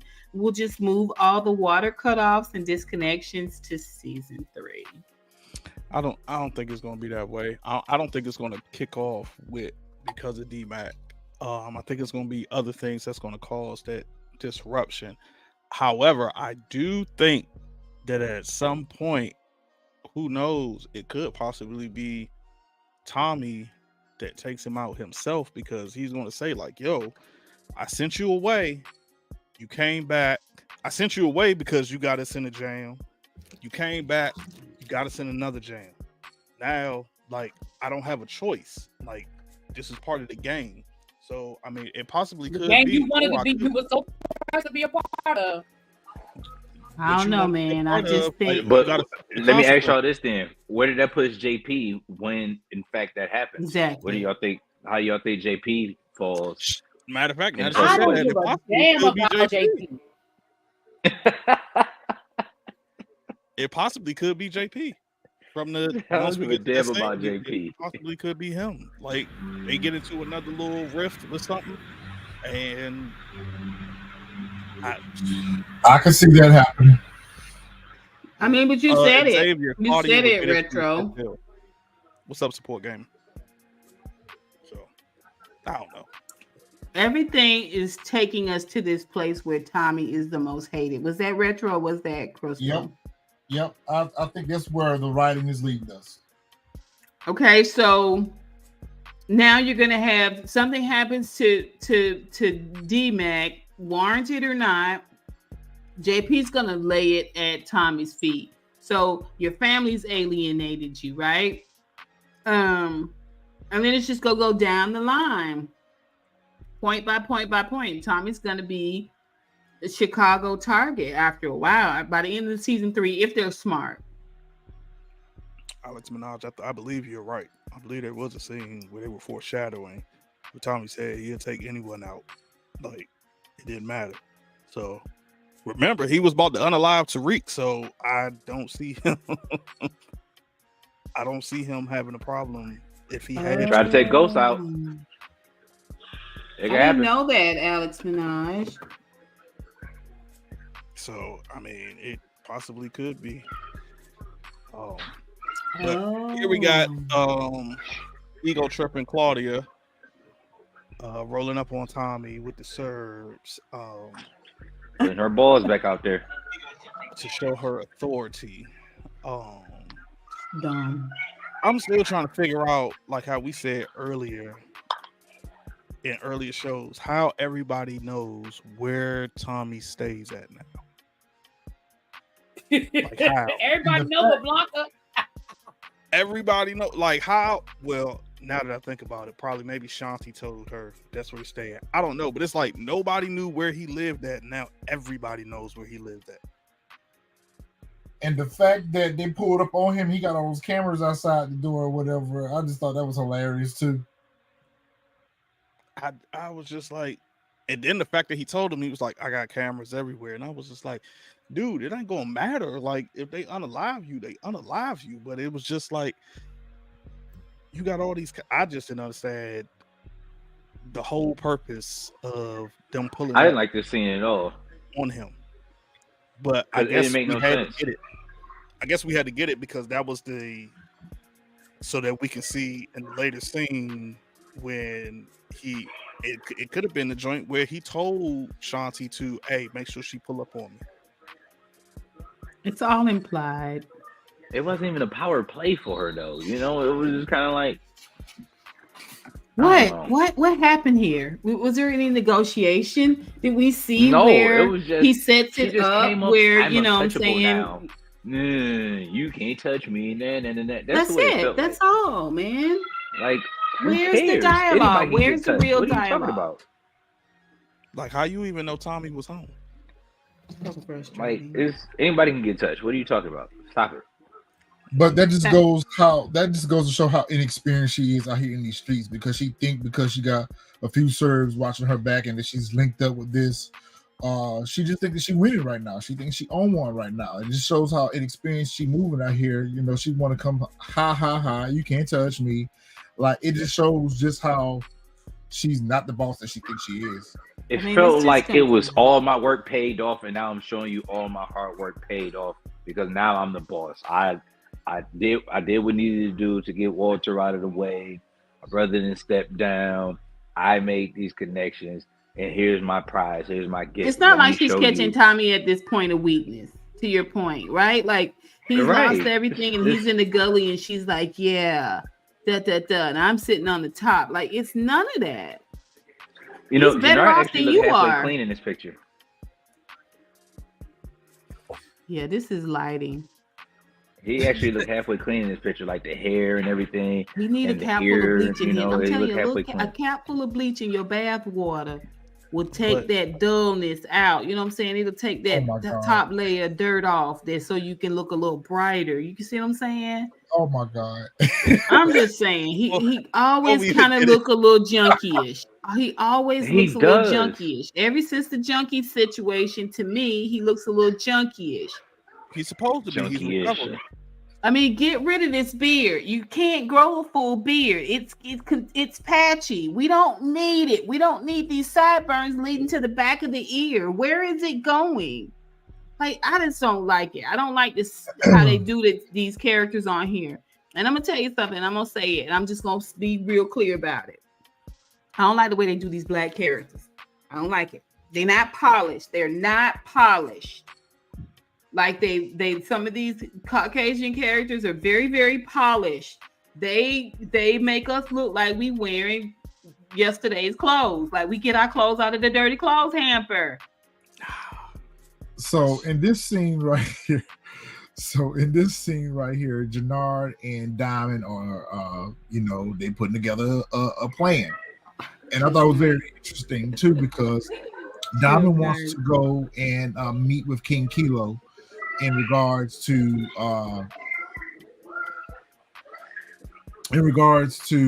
what D-Mac has done in taking out Mad Dog. But of course, Diamond can't go back into the prison because he's a convicted felon. So Janard volunteers, well, I'll go and do the meet. And I was like, oh, I don't know if that's a good idea. But Janard goes and takes the meet. I thought it was a great idea. It was great, but I also thought that Diamond was going to push back at nah, we just can't serve up. I did too. Like that. Yep. Is really what I thought. And I thought that Diamond was going to see at the same time, like, yo, Janard is trying to like he moving funny, like, cause he keep asking all these questions. He said, oh, we don't need Tommy, we gotta do this, we gotta do that, etc. So I thought that's what he was going at. But this scene right here was hilarious to me. Because he finally addressed the car. I was wondering, like, yo, how long? Like, ain't nobody noticed this when he dropped. So this scene right here was hilarious to me. Finally, yeah, it was good. I really liked it. It reminded me of episode First of all, that's 1. a classic. Yeah, it reminded me of episode 1 when he opened that door and it creaked a little bit. I was like, that is definitely, yeah. Yeah, I really like this scene because remember when Diamond first got out and they met in the park and they had, that kind of banter. That's kind of what it reminded me of a little bit. Yeah, it was a callback. But I just want to know, it took him that long to figure out or to realize that his brother was driving that car. He's been driving it for 4 episodes. Somebody said, somebody said earlier, I think it was Queen Brielle said that, Diamond hasn't asked about his brother being on the drugs, like him being in rehab. Like they haven't had those conversations at all. That was a good point. And of all people, a drug dealer of all people will understand how hard it is to get off of drugs. Like the fact that, like I said, I mean, I keep making a joke of it, but I'm kind of serious. The fact that all we saw was him drinking some smoothies and eating some salads. Right. We never saw him go through no withdrawals. Right. We never see, I mean, other than a few little scratching or we haven't seen nothing. Like, I'm sorry, he was not a casual drug user. This dude was strung out. No sweats, no nothing. Them opioids ain't no joke. No nothing. Well, he wasn't on opioids. He wasn't on. He's on no opioids. That them opioids is no joke. Wait a minute. He wasn't on opioids. He was on. I was about to get ready to say he was on heroin. Heroin and opioid?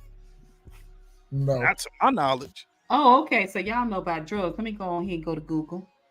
I could be wrong. No comment. I'm gonna say this, not that I know of. I could be wrong, but please get me right. That's that heroin. Get me right.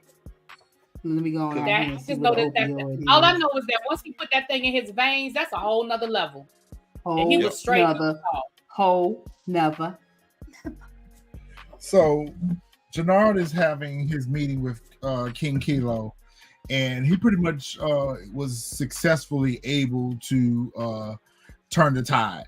And basically, he offered up D-Mac on a silver platter. Basically, he told King Kilo, when you get out, me and Diamond will deliver this dude to you personally, and you can take care of him yourself. So they're already setting the tone for there to be conflict between him and Tommy, because once Tommy found out they've given up D-Mac, then that's going to start the whole war between Janard and Diamond versus Tommy and whoever's riding with Tommy.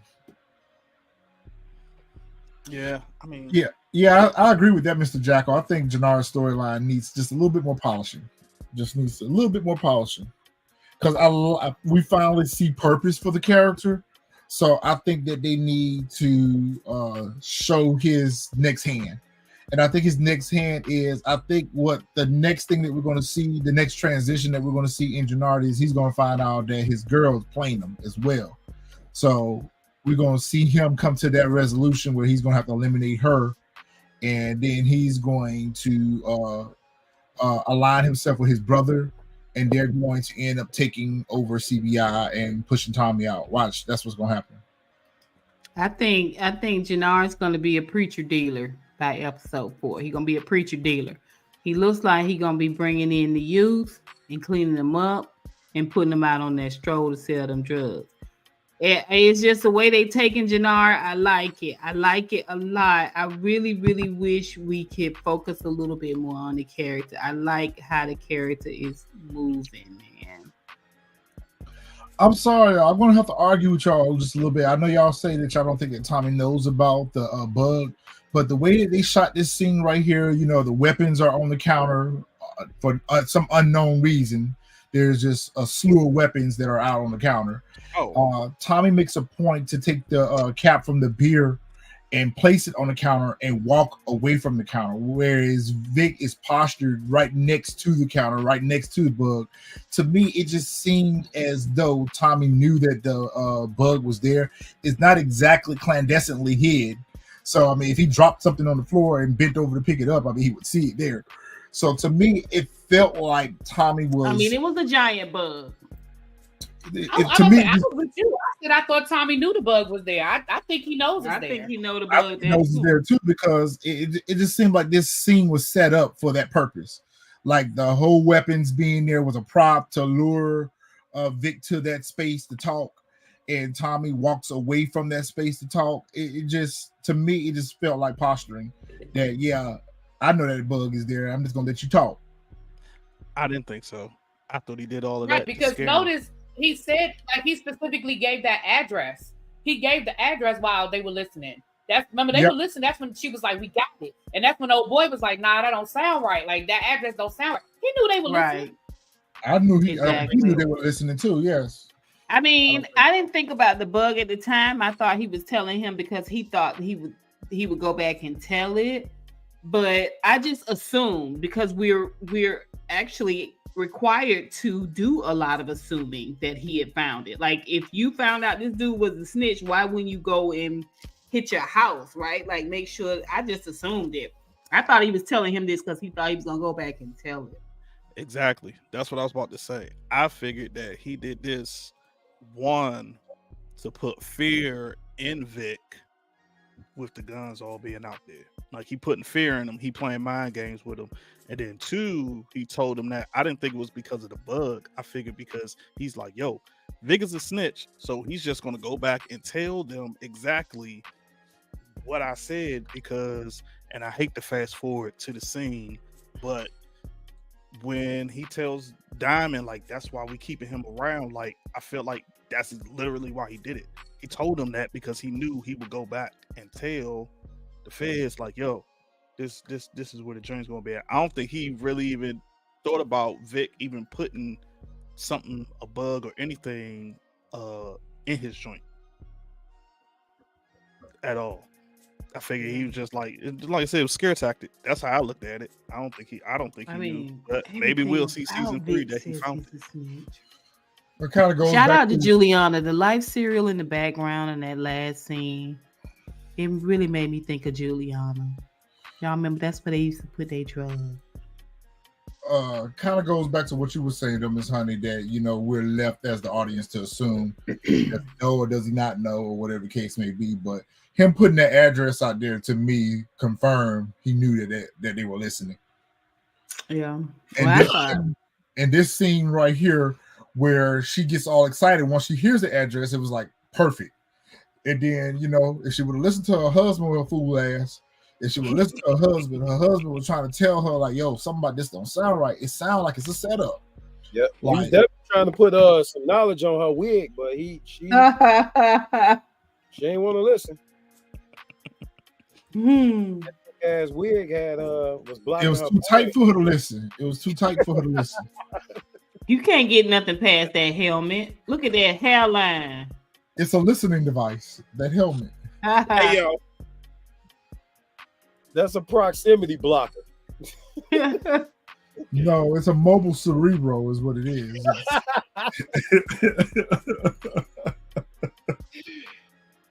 Hey, that's the helmet Professor X put on to read minds. That's right, cerebro.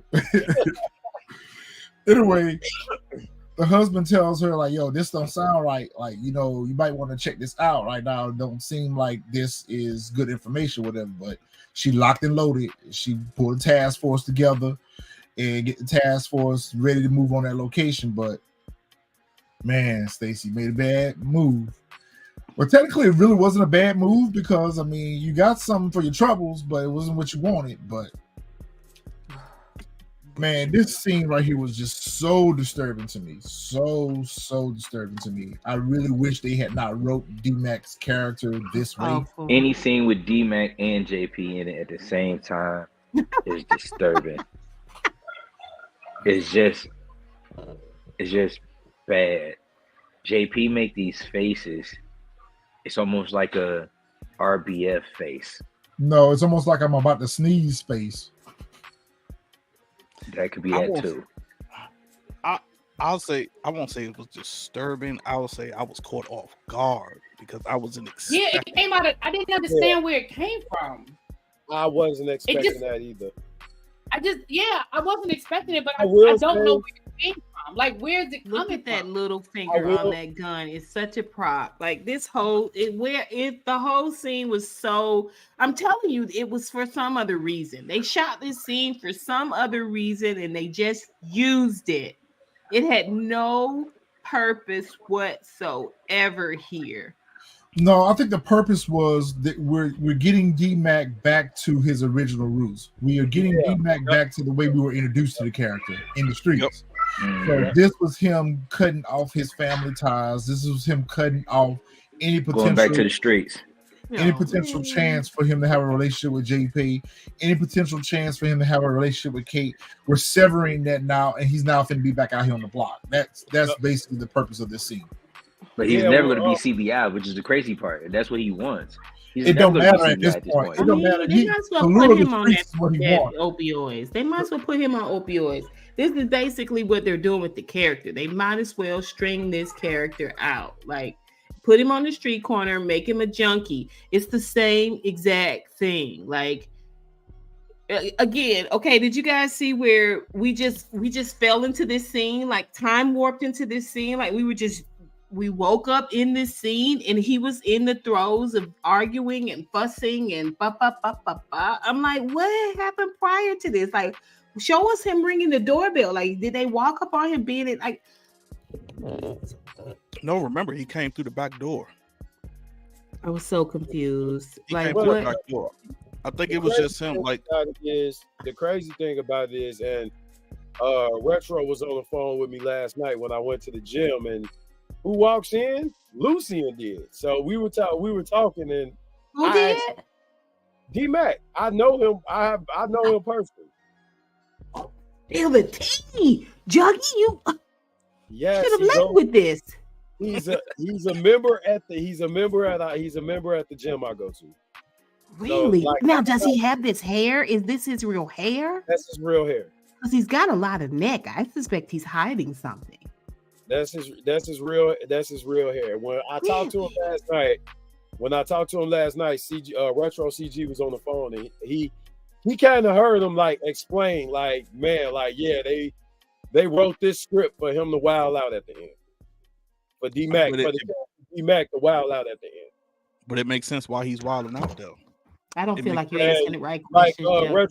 Retro CG said, basically the way it was written is for him to be basically that street hood, Yep. it was basically written that way, and he explained it pretty much verbatim to what Retro just said last night. I mean, but it makes sense though, because we saw it coming in the last episode Yeah. where he told his pops, like, yo, you didn't even fight for me. So now that's Yep. why he's wilding out, because he's like, yo, my uncle sent me away, sent me to a boarding school or whatever it was. My pops, which remember in season 1, he didn't even really rock with. He left me, and then when he cut back in my life, he ain't even trying to fight for me to even stay. And then it's just like, yo, like, I don't really know Kate like that. So it's just like, yeah, it's just him rebelling in a sense. It's just like, yo, Oh, it was that's- so made all the brutal. sense why he wilded out the way he did. Like I said, it just caught me off guard, because I was just like, It's wait a hard to minute, watch. damn, like, man. bro, you was just cool with Kate, like, what, 2 episodes ago? When she gave you the pack of Newports and the condoms, right? I was there, Yeah. and I was like, now you don't need rock with it. So I was like, damn. Yeah, I mean, it was hard to watch, though. It was hard to watch. It But was brutal, but I did like the fact when he did it. The guy that plays JP, wow, that was a good moment. I just think it was oddly placed, but it was a good scene. But you're absolutely right, Fresh. That's exactly what it is. He's just rebelling. My issue is more so with I feel JP it. in this. My issue is more so with JP in this particular scene, because JP should have checked him and told him, like, listen, the reason why you were sent away, you weren't sent away because we didn't want you. We didn't send you away because we don't care nothing about you. We sent you away because you unalived a cop, and your stupid ass won't stay out the streets. So, like, my issue is with JP because JP should have checked him on the. He should have mollywopped him a little bit and took that gun from him. He should have did all of that and just was like, "Quit hitting yourself. Quit hitting yourself." I mean, just it's weird. But that's why that whole speech that he gave last week. You're right, son. I didn't know. You supposed to jack him up and say you're the reason why we sent you away. Yoke him because up. You out in them streets. You did something that ain't nobody asked you to do, and then you couldn't keep your mouth shut about it. And all we asked you to do was stay in the house so we could get it straightened out. That's all we asked you to do. You couldn't do it, so we had to send you away. And I would have told him the alternative was for you to be dead. Now, which one do you want? See, that was on JP as far as that's concerned. He was supposed to put his nuts down and come at him and Ooh, Crystal, I love it when you give us tough love. Yes, that's exactly the point that I was trying to make. That's exactly what JP should be. It's so hot. Like he hasn't really given him no realization of consequences to your real action. fathering, yeah. Or for every action, there's a reaction. You got sent away because of you. Now you're back, and you causing more problems. So due to the fact that you causing more problems, you're about to get more consequences. He didn't give them that. But it goes back to what we were saying about how they skimp out on the writing, because we were giving JP, but really, we don't know JP. You know what I'm saying? Like I would be insulted that he is supposed to be an LGBTQ character, but you know, he's kind of giving us these hippie vibes. That's not always the case. Like, I know a lot of LGBTQ people who are great parents, who are stern parents. You know what I'm saying? Like, they don't hold the punches. The way they wrote his character, for you to have more conversation and compassion for Kate, more conversation and compassion with Tommy than you do with your own son, like, it was weird.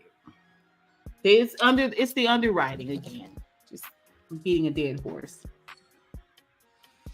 I forgot what this scene was. It was Stacy pretty much giving the task force their directives to go and pick up. Oh, the what she raid. thought was They were Tommy. so far away from the situation. The raid. That's right. I forgot all about They were that. watching from their ivory tower. I mean, they should have been in a van on scene. Like, it was so bizarre how they set things up. I don't know. Maybe, I don't know. They're all there. They are all here in this boardroom. But and watching the deal go down. No, this isn't that point.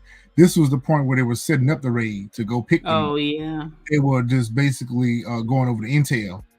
And now, is this before or after the husband knocked that one folder off the this was the before, table? because you see the black guy in the background, he's still alive. Oh, Marcus. But didn't Sang say something in this scene? No, he said something in the scene during the raid. So this is not during the raid. This is the setup. Okay. This is the setup where she's giving everybody the marching orders. I just felt like it was during the daytime, but these same people were. Oh, these are two different scenes. The scene where they did the raid was in the daytime, but this is that same night where she got the address information. But that's the only difference between the two scenes, though, is the day and the night. Oh yeah, that's right. Because I can't remember the detective name that's on the right of her said she didn't care if Tommy was alive or unalive as long as they put the girl that's sitting at the table. Yes. Yeah. That's right. I remember now.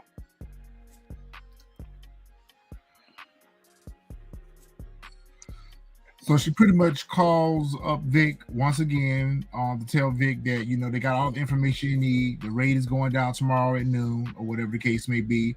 She pretty much explains to him in this call that we're going to pick you up along with everyone else there at the warehouse, and we'll transfer you into witness protection at that time, which I felt like was a lie. I wholeheartedly felt like that was a lie, that she was just basically telling him that, but she had no intentions on him walking out of that warehouse alive had he been there. And I mean, he doesn't have a lawyer, so anything could be going on.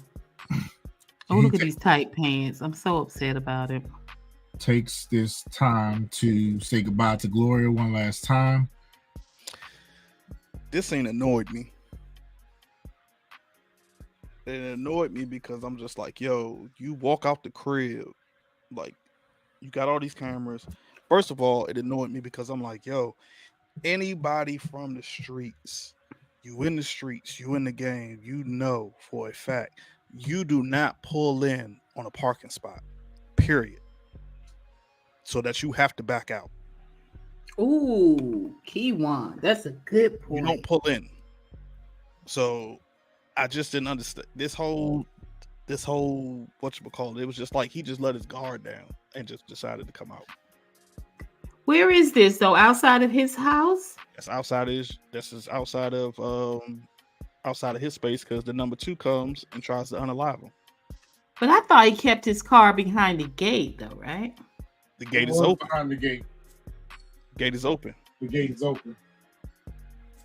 It's so much going on in the daylight. I'm not from Chicago. I don't know, but I just think that things should be done more covertly. Is it me? It ain't you.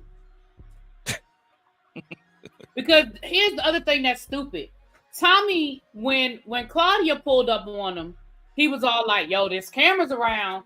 When old dude pulled up on him, it was almost like at first he was thinking about the fact that the camera was there. Like, that's why I thought he was getting ready to let him go at first. I was like, oh, he said it's your lucky day. Nah, he know that camera's watching. But then he shot him, and I was like, so what? I mean, but they are his cameras, so I mean, he can't. I mean, it's cameras. But he knows he's under though, surveillance, though. Like everywhere. There's cameras that he don't even know about. Other people's cameras. You know what I'm saying? Yeah. It's cameras everywhere. It's. My mom came home the other day. I mean, and they're elderly, and there's a droid on their not a droid, drone on their roof. Just it died there. Basically, the battery went out or something. It was just on the roof. Like, there's cameras everywhere. They can actually map your location by going from ring camera to ring camera. Like, it's picking at scabs, but the whole thing is that it goes back to what I was saying about assuming and all of that. You just kind of have to look over it. You kind of have to look over it because it's so obvious. It's so obvious that this should not be happening, especially in broad daylight. Nobody wears a mask. I mean, that's nobody hides behind something. Like, no one ducks down. It's crazy. So it's the next day, and the task force is now getting ready to raid the location right now. Now everyone else is on the scene, and now Stacy and Chen is making comments back and forth about the raid, and she's pretty much watching in real time to see Tommy get arrested. SWAT team goes in. Claudia is there facilitating the deal. She's trying to get her work. She don't came up on what she thought was a good lick, and now she's getting ready to get caught. I really There's like a lot of scenes where Claudia is by herself. I really like how this scene was shot, though, because it just showed us just how unprepared Claudia was. Yep. You know, because Claudia should have really had someone in the cut watching out for her or whatever the case may be. We've all seen in all power shows that when they get ready to go pick up that work or whatever, they number 2 is there with them, or at the very least, scoping the place out. It just showed her how inexperienced she was, because let's just say the SWAT team didn't roll up on I was gonna say that too. Say, CG, go ahead. I'll wait till you finish. I was gonna say that. Let's just say the SWAT team didn't roll up on her. I mean, she could have got robbed right here. Like, she could have got totally robbed by the Serbs. Not just robbed. She could have got a couple of R's. All of that. So it just goes back to what I was saying earlier about how inexperienced she is and what she thinks a crime boss is supposed to be. I agree. I mean, it's the juxtaposition between whiteness and blackness. That's all I'm gonna say. Go ahead.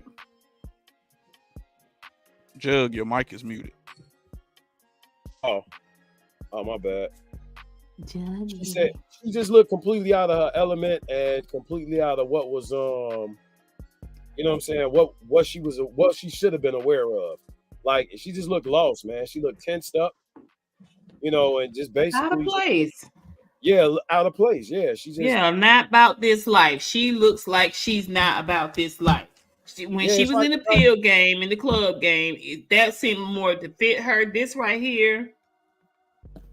And to go off of what you said, yeah, like the club was, you know, like the club was hers. Like anytime you see her in one of her situations, like her penthouse or something like that, she seemed more in confidence.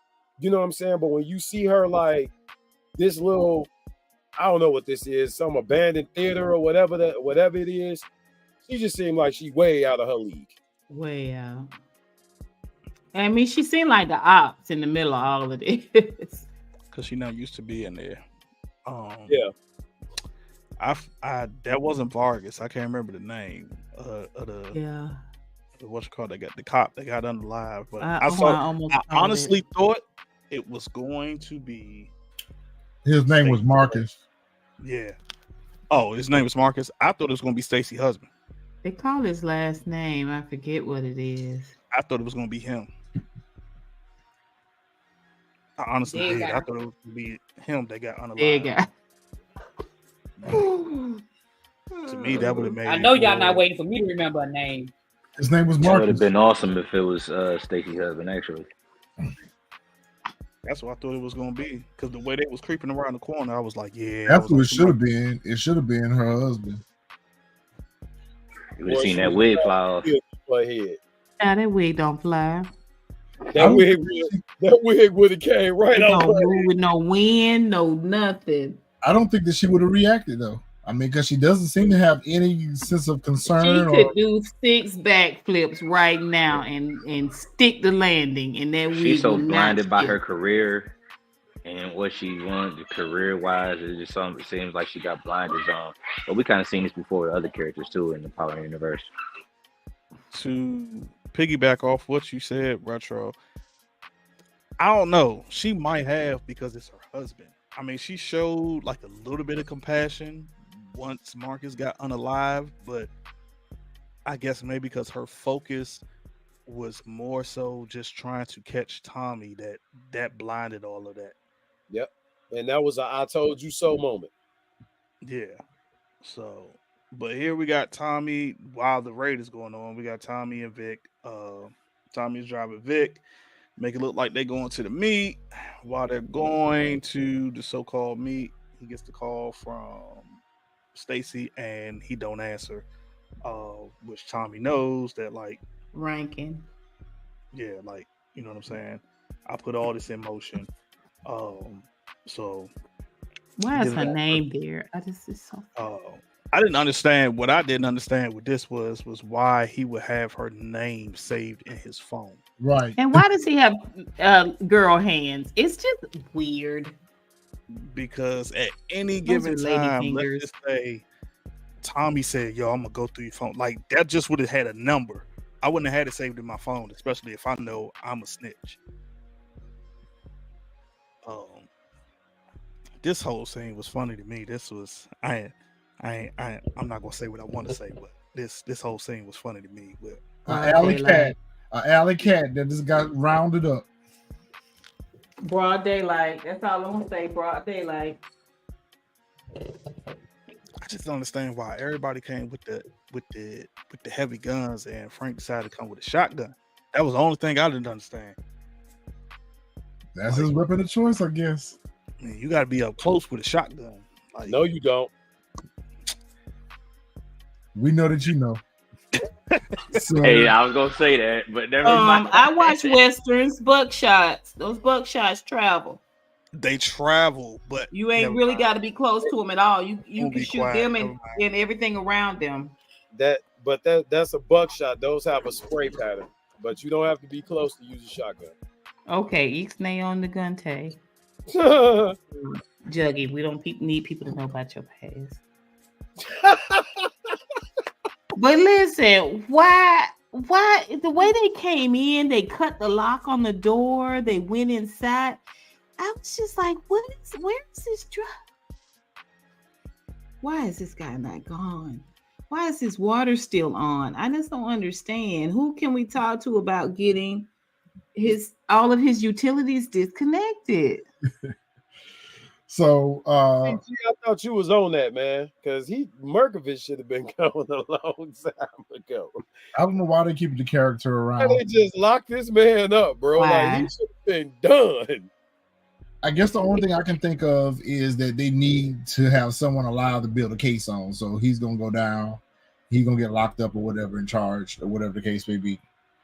So Merkovich, Claudia, and everybody in Martez Get rounded up. They get rounded up and taken downtown.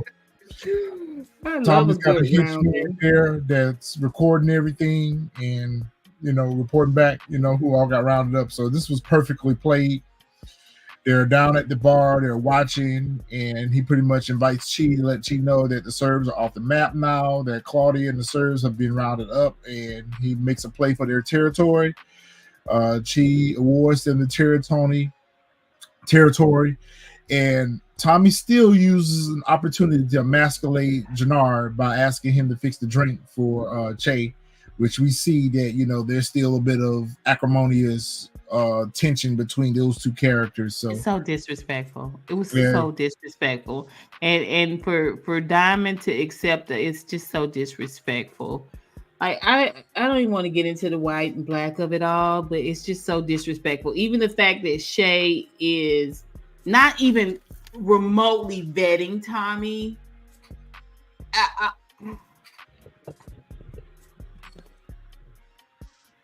I guarantee you he would not do this if it was just Diamond without Tommy. He wouldn't do it. He wouldn't even entertain the conversation like this, have it cordially like this. I'm not gonna get into it, but anyway. But Diamond, but that's what Tommy was saying when him and Diamond sort of got into it at the end. You're absolutely correct. You're telling no lies. Diamond doesn't get in the door. Diamond doesn't get in the door without Tommy. I mean, it's white privilege. It is what it is. That's a fact. But that's why Tommy hooking up with Diamond really was the perfect marriage. The biggest hiccup was the fact that Janard wasn't with it. But it really wasn't a bad marriage because Tommy was new to the city. He didn't know anybody. He didn't know the players, but he could get them in the room once he figured out who the players were. But we never had Tommy we never experienced Tommy being the level of disrespect that he shows here on this show. We never experienced that in the original Power. I mean, we fully accepted Tommy as one of our own. Huh? Wait a minute, you mean Tommy disrespecting other people? I'm trying to understand what you're saying. Just how they're showing him as egregiously disrespectful here on this show. Like and maybe it's just juxtaposition. Like he's the white character and they're all black. So maybe I'm taking it a little bit personally, but just the way he handles the whole situation, we didn't really see him like that on Power. Janard he moved very respectfully, like he had been to the barbecue and he knew what the cookout was all about. Because Ghost was the brains. Because Ghost was the brains. I was gonna say, I feel like Tommy was disrespectful as hell. In this point, but I can't say white privilege. About Tommy. I can't say white privilege because at the end of the day, you cannot, or you can. I can't because, like they when they had the discussion, Diamond wouldn't have made those moves. Remember, Diamond was always one of those joints like, nah, I'm gonna just stay here. We cool, we calm, we collect. I'm gonna collect the money. So with Hefe, it probably would have never been there because Diamond wouldn't have done what he did. Because Diamond would have been fine with just like, yo, I'm working with Miguel. I got this going on. I'm making money. Where Tommy is seeing a whole different picture. He's trying to be bigger. He's trying to take over the whole city where Diamond wasn't trying to take over the whole city. So now that Tommy's coming in, it's like, yo, I'm trying to take over the whole city. That's why Hefe is like, yo, you know what? He's making me a whole lot of money. Like, okay, he making moves. Because remember, every time Tommy wanted to make a move, Diamond was against it. Like, yeah, like, yo, you doing too much. Like, because Diamond was trying to be low key, and he was content with the money that they were Diamond bringing knew he in. couldn't move like that though, Fresh. He could if he This wanted is our to. whole point. There are spaces that Tommy can go in and garner respect where Diamond cannot. He could have. The knowledge of it, the thought, the idea, that the audacity is really what he keeps saying to Tommy. You have the audacity. You got to play this differently, right? He's coming from this sort of step and fetching, like hat in hand type mentality. Diamond is. But Tommy's like, yo, what's the big deal? But that's why it should have been Diamond, because Diamond has a relationship with all of them. Where but not Tommy if you have this history of like you get what I'm saying. Like there's some things that we wouldn't as a people we don't even consider doing. Right? It seems like that it's so audacious to do certain things, right? So I can get Diamond's perspective. Like you can't just do this. Like you gotta move differently with it, right?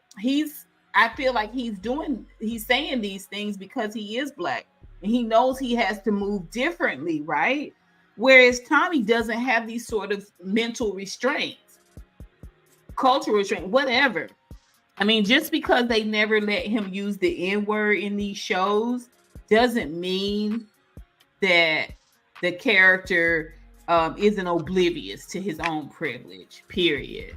You know, I'm saying period like what I'm saying is a fact, but I'm just saying the knowledge of that. Just because he doesn't use the N-word doesn't mean that Tommy doesn't move in this space of privilege. A lot of the stuff that he's gotten away with, that they're showing him as this kingpin of Chicago, of all places, come on now. It's the epitome of privilege, in my opinion. But I mean, I see. I mean, I still agree with what you're saying, Miss Honey. But I also understand what Fresh is saying. I mean, are you trying to say that Diamond never tried to push his way into those spaces, so we don't know whether he'd have been able to get in those spaces? I don't think it even occurred to Diamond. I don't think it occurred to Diamond because I don't think Diamond thought it was possible. I think he was happy with their corner and making their corner work. Right, and I agree. That's what I'm saying. But we know for a fact. So if we go back to the beginning of the show, who was running Chicago? Running Chicago was Walter and the Serb. That was it. I was about to say it was the Flynn's at first. Get a conversation. The Flynn's were hella disrespectful to the. But that's what I'm saying. But Diamond doesn't get a conversation with Walter at all. We know that that's never going to happen. Right. Walter is never going to allow Diamond to even feel like they're on any sort of equal footing. You know what I'm saying? And then the Serbs, I feel a lot of the same way. I think he would have had a better chance of working with the Serbs, but he would have had to put himself in a power position with the Serbs. I'm not saying that's what I'm saying. I agree, and I think that's why it was the perfect marriage. So, but y'all, I gotta get ready to hop off of here. I'll talk to y'all later. I'll see y'all with Raising Canaan. I'll be ready for Raising Canaan. Me too. I gotta get out of here too. Really. I got a little terrorist coming around, so I definitely Raising Canaan. Let's go. It's good to see you, JOJ.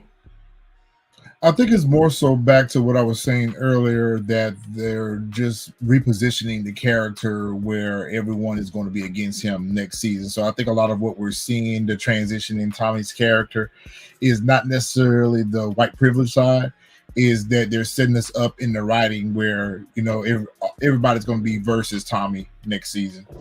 I agree. I mean, I think you're right. I think no one wants to talk about the white privilege side. I just think it's obvious.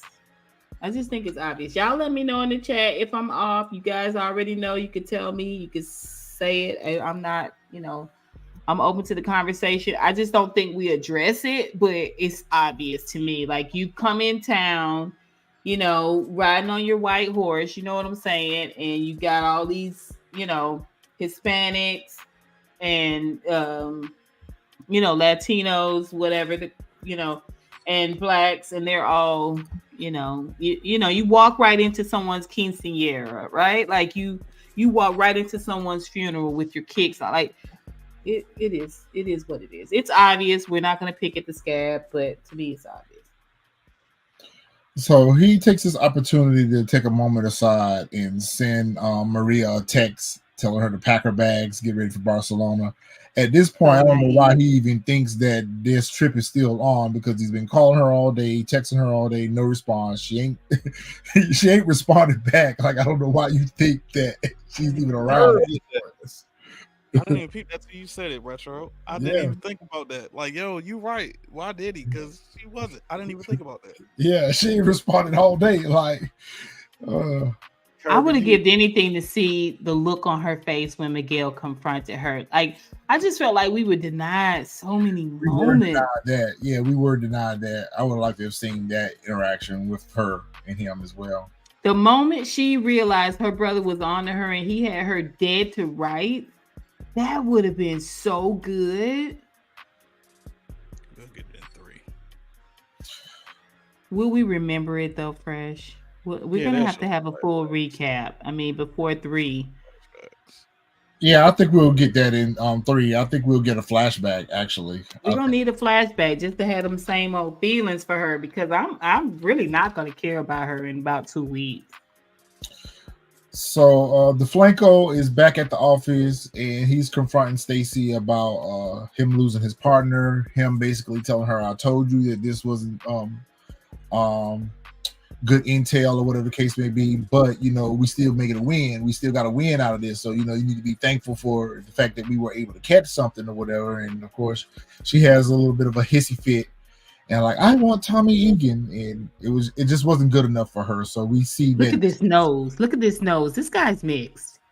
I would like to know a little bit more about this guy. He's mixed. He's either Hispanic and white or he's black and white. Not just because of the nose. That was. Yeah, Xavier, I agree with that. I mean, at this point, Tom is a fugitive. I mean, you have probable cause to pick him up, regardless of whether or not you got a RICO on him or not. You have enough to pick him up and bring him down for questioning. So if she really wanted him, she could have been picked him up by now. More privilege. Nah, they don't have nothing to stick though. So it's like, it's pointless. Like, when you bring somebody down to question them, like, you want to, especially when you're throwing a whole RICO at them, apply charges. Yeah, you want to make sure like this joint gonna stick.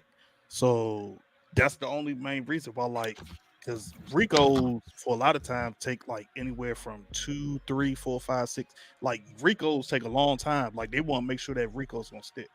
They don't have nothing to stick on him for that RICO. I mean, RICOs are not normally this poorly ran. I mean, RICOs go into your financial, they go into your family's financial, like the history of it, where he leased that loft from. Like, RICOs are no joke. I mean, so we can't even go by that because. But they don't have nothing to stick, because remember, he has the bar, so he could easily say, "Oh, I'm getting my money from the bar." Mm-hmm. I think that the whole rush to make a RICO case was kind of like ill-warranted, because unless they want to tie in the whole criminal organization from New York to Chicago. Yeah, you can't have a RICO without bringing in Blanca. Yeah, to me, they should have had more. They should have had more they were investigating him for versus just his time in Chicago. Yeah, like, it should be everything. It should be the faking of the death, the Tommy thing. The fact that he was in New York with the Tasha thing. Like, if you're gonna do a crossover, let's do a crossover. Let's do it. Yeah, everything you need is there. They should have went all the way back to his involvement with Ghost, with the laundromats, the clubs. All of that should have been tied into a RICO investigation. He hasn't been in Chicago long enough. He hasn't done enough criminal activity in Chicago to warrant a RICO. Now, can you get him for murders? Can you get him for drug dealing and distribution? Absolutely. But I just thought that the whole idea of them planning a RICO case against him, and they have nothing else to tie to the RICO, because you're right, financials are real heavy on RICOs, and laundering money, and to me, it should have been a larger case against Tommy than just what he's doing here. So Chi sets up a meeting. We saw in the last scene where Chi had said he was going to set up a meeting with Miguel and CBI to basically let them know that they're going to be competitors, that they're going to be working together, and he don't want no smoke between the two parties. And Tommy and Miguel takes this opportunity to have a little bit of back and forth with each other. Tommy pretty much lets Miguel know indirectly that the hitter you sent after me, he ain't coming home. And so we can just tell that this is going to continue over into season 3 where they're going to be at war with each other. I like this scene though. I thought it was really good. I wish that we could have a little bit more one-on-one with Miguel and Tommy. They kind of sort of had them in the same space, but we saw at the quinceañera, Tommy doing a lot of the talking and Shay kind of shushing Miguel, and then at the funeral he never really got a chance to speak with Tommy. So this was really good. I really liked it. I knew at this moment there's something, even though Maria was never mentioned, I knew at this moment something was going to happen to her. I just think it could have been more impactful than what it was.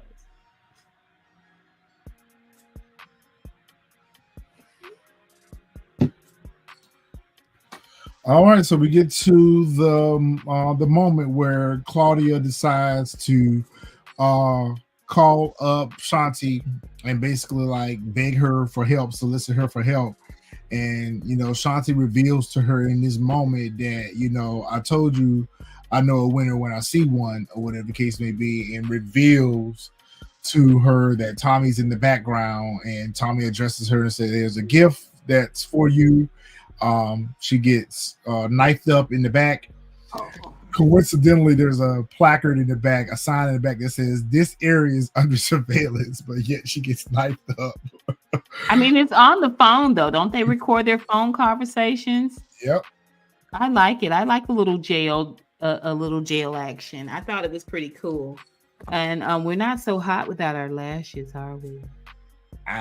I'm sorry, y'all, but I'm gonna get argued down to the ground on this. So I'm just gonna say it once and move on past it. But I don't think that she lives. I think she's up out of here. If she did, good. But I mean, that was a way to go out. She did. I mean, she did die painfully. I mean, unalive painfully, if that was the case, because clearly you can see she couldn't breathe and she was just in massive amount of pain. But if she didn't, mind you, Tommy did say he was going to torture her. So if she didn't live, then guess what?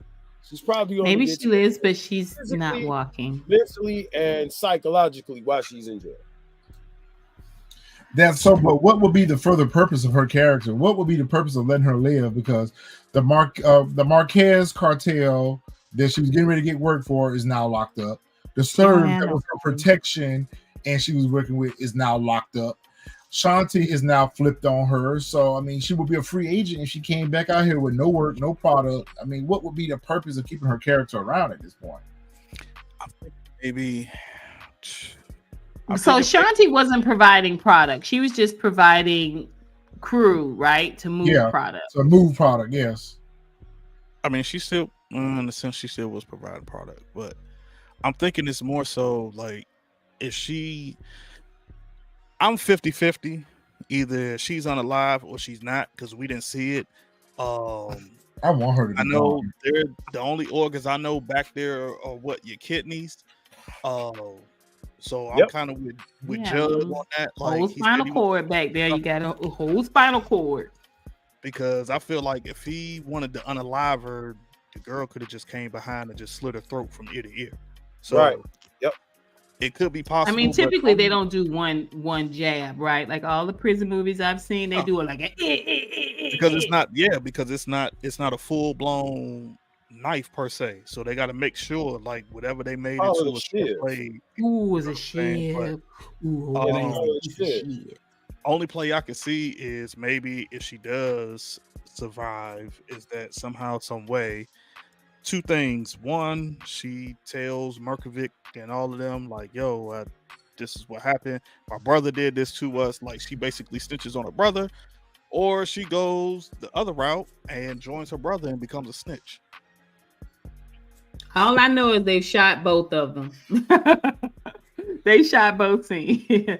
They shot this scene. They will not know if they're gonna unalive her yet. They've shot the scene where she isn't unalive and she is, unalive. Well, if she finna get tortured, this was a hell of a way to start. I think that's what I'm saying, though. That's what I'm saying. She's probably, not going to be moving, because that was her whole thing, was that she was this really beautiful, sultry type individual. Like here, they're really humbling her in this way. And that is its own torture for a person like Claudia. To me, I feel like there's no purpose for the character because we have to think why power unallows characters to make room for new characters. Keeping her alive, keeping Vic alive, keeping the Serbs alive. You have the whole conflict with Miguel. You have the whole conflict with D-Mac, Janard and Diamond. That's just giving us the same thing. So we don't know who's in season 3 yet. It's just giving us the same characters, the same plot story for season 3, if that's the case. So to me, they have to get rid of some of these characters in order to transition the story.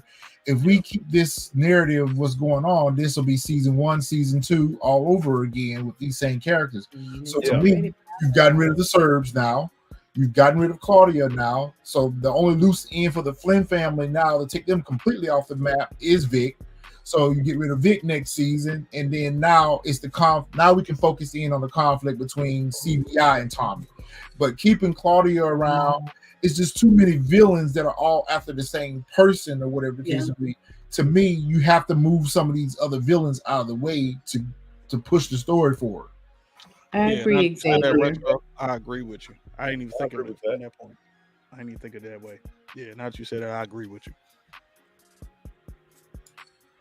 I didn't even see it from that angle.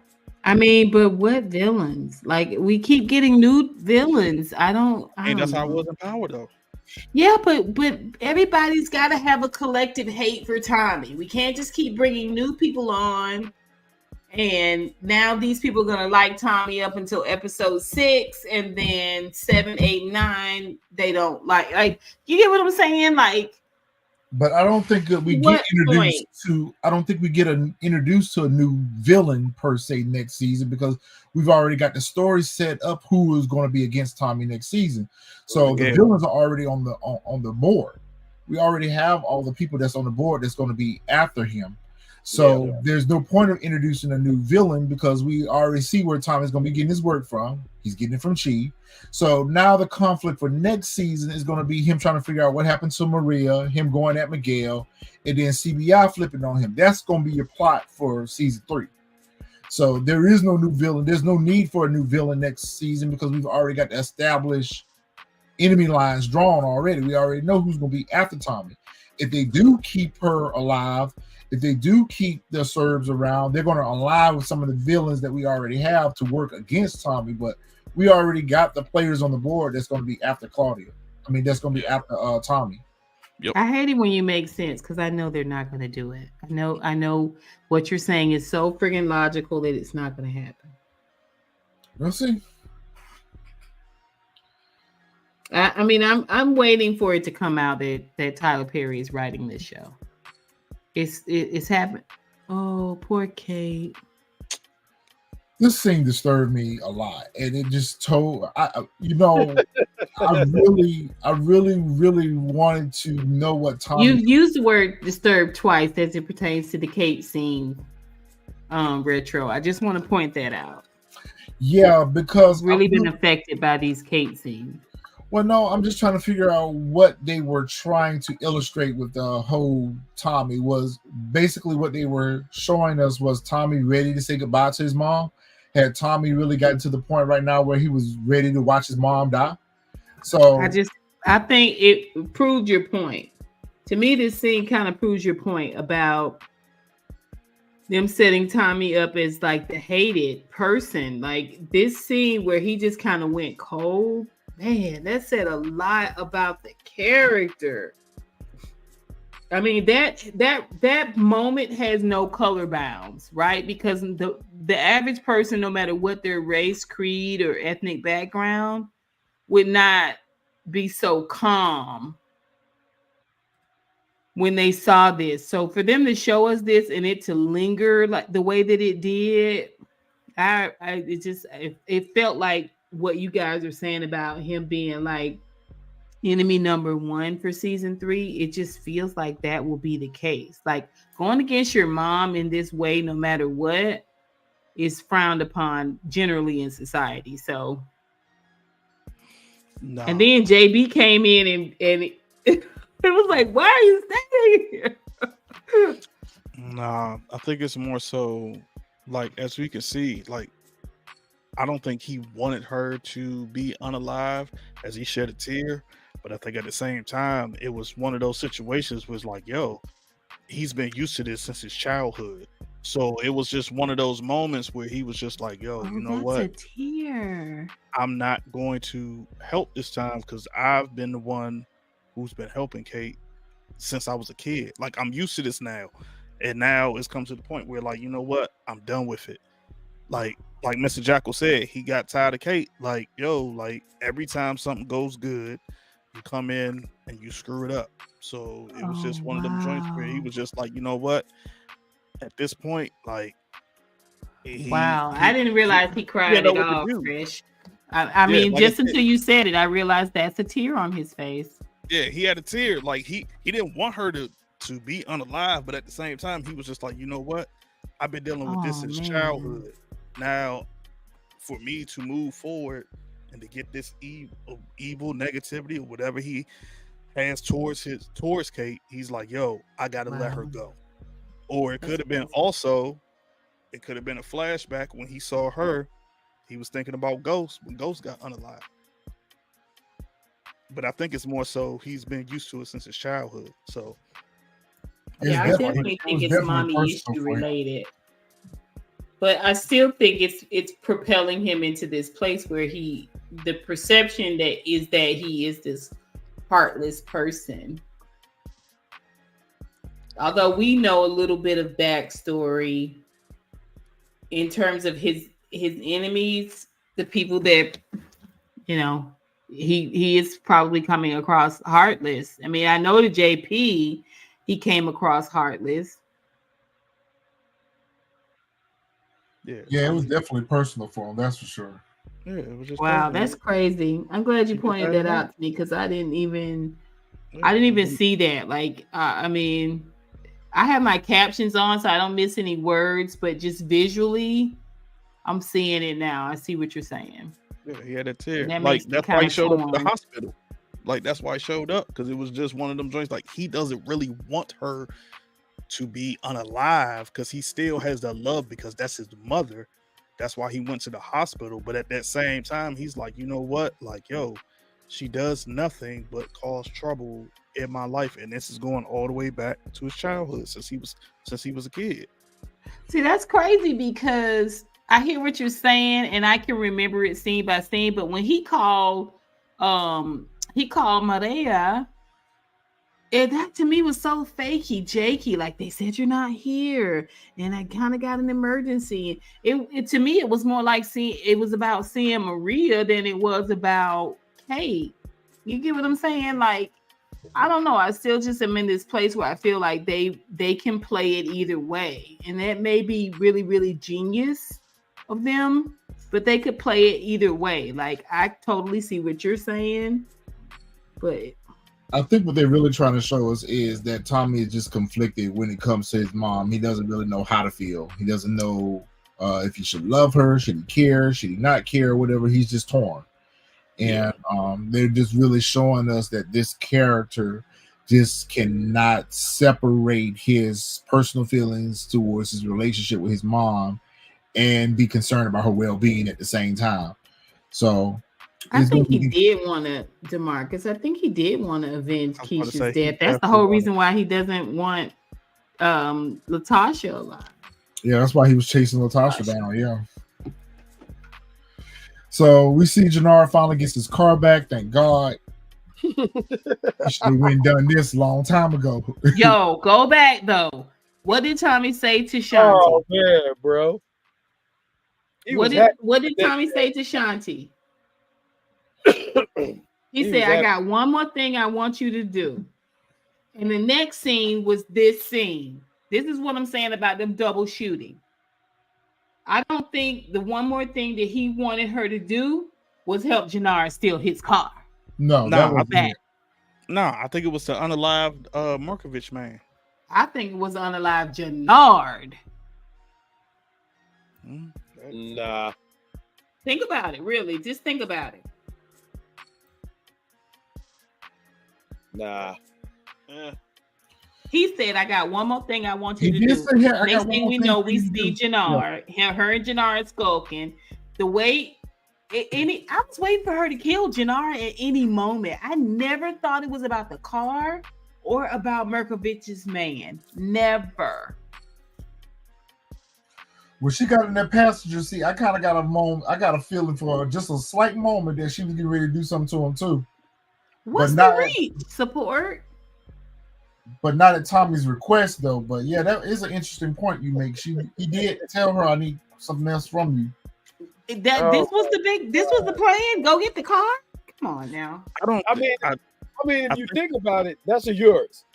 If you go from a Urus to a Delta 88, you know what I'm saying, and you know somebody stole your Urus, that's Janard's bag. That has nothing to do with Shanti.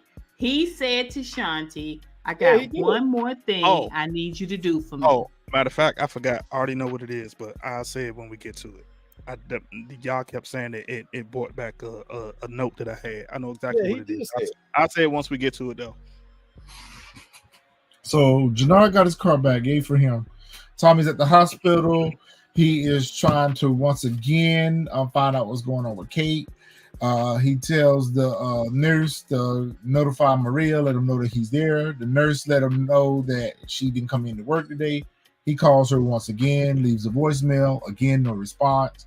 Like, I don't know why at this point he isn't overly concerned about her unresponsiveness. Then he meets him at the door, pretty much lets him know that, listen, you were prepared to let Kate pass on. You gave her the product she OD'd on. You're destructive. You've been destructive in my life since day one. You're destructive in her life. Like, we don't want you part of this family no more. You up out of here. In this scene, though, only thing that I would have wished that they would have put was Tommy telling him again, like, yo, you. And here's another thing that's weird to me, because he said when he brought up his pops, it said, like, he told me, like, not to be around you, etc., because I didn't know you. Bruh, you didn't even know Kate. That's right. And he said the same thing about Kate, too, though. He said the same thing to him about Kate, that Kate was trouble, too. So what's the issue? Like, you saying, like, oh, yeah, you know, he warned me, I should have been around, because I don't know. You didn't know Kate. And that's why I wish only in this scene Tommy would have came back with, like, yo, I've been telling you this since day one. You've never had any type of relationship with Kate. I go through this since I've been a child. Like, it could have just been like that, but it was just like, yo, you're picking Kate, and like the same way you don't know Tommy, you don't know Kate. Right. Like, he's been telling you this since day one. Like, yo, this is who she is. This is what always happens. This is why he told you, don't tell her where D-Mac is at. And what do you do? You tell her anyway. But I'm sorry, I'm gonna have to be Team Kate this season right here, because Kate really didn't do anything wrong this season, because everything that's happened with Kate this season is because of Tommy. He enabled her. This is the second or third time that we have seen him give her product that she tried to refuse. She was trying to do the steps. She was trying to get clean or whatever. He didn't even explain to her what was going on with D-Mac, but then he's holding her accountable for it, but you didn't really explain to her what's going on. So you're blaming Kate for all these things, but at the same time, you set them in motion. You set them in motion when you put that product in her hands. So I'm on Team Kate's side this season, because Kate truly wasn't messy this season. She was really trying to make amends. And Tommy screwed it all up. I agree with that. And I agree with you, DeMarcus. I agree with that comment. JP is overly concerned about Kate. The reason why he saved her because of the abandonment. He feels like that's the right thing to do. I agree with that wholeheartedly. Yeah, guilt. Guilt. I mean, but that's how he's been, even with D-Mac, though. I mean, you know, the character is really kind of kind-hearted. I mean, he was going to see the granny. Remember, he was going to see the granny in the nursing home. The nursing home, yep. You know, so this is kind of his way. He was taking care of his dad, all of that. You know, we just threw him into mixing drugs and, you know, cutting them up and stuff.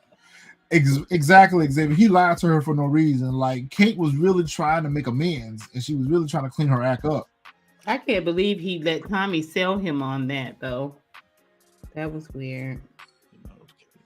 You know what, support gaming? That's a good point. You know, what we're seeing this season could have been the nature of their relationship all throughout Power. You know, because Tommy has always provided her with drugs, even when she didn't and Ghost. Even when she didn't ask for them. I don't never remember seeing Ghost give her drugs. But Tommy blatantly gives her drugs. Yeah, Ghost is giving her drugs. I remember that. I always remember Tommy. But that's how I looked at it, retro, like how you said. I looked at it as like, because he been saying it to JP, like, yo, this is what she does. Like, she always comes in and messes something up. So I figure like he's just been used to this. So that's what it was.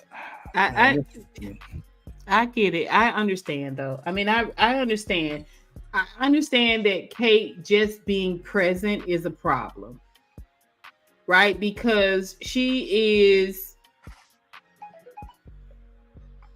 I mean, she's just that unknown element. You never know what she's gonna say. Even the way she walked into his house, like, she always messes things up. It doesn't always have to do with drugs and alcohol. It's just her presence, right? Like, he didn't need her here. He needed her in New York. He didn't need her here. He didn't need people knowing her. Like, it's Kate. Her whole presence is just a problem for Tommy. And, you know, I don't think JP understands that because he never had her presence. You know what, DeMarcus? I was thinking about that too. King Kilo will try to take out D-Mac, and I think JP is going to end up taking the bullet for it. We'll see that happen in season 3. That'd be dope.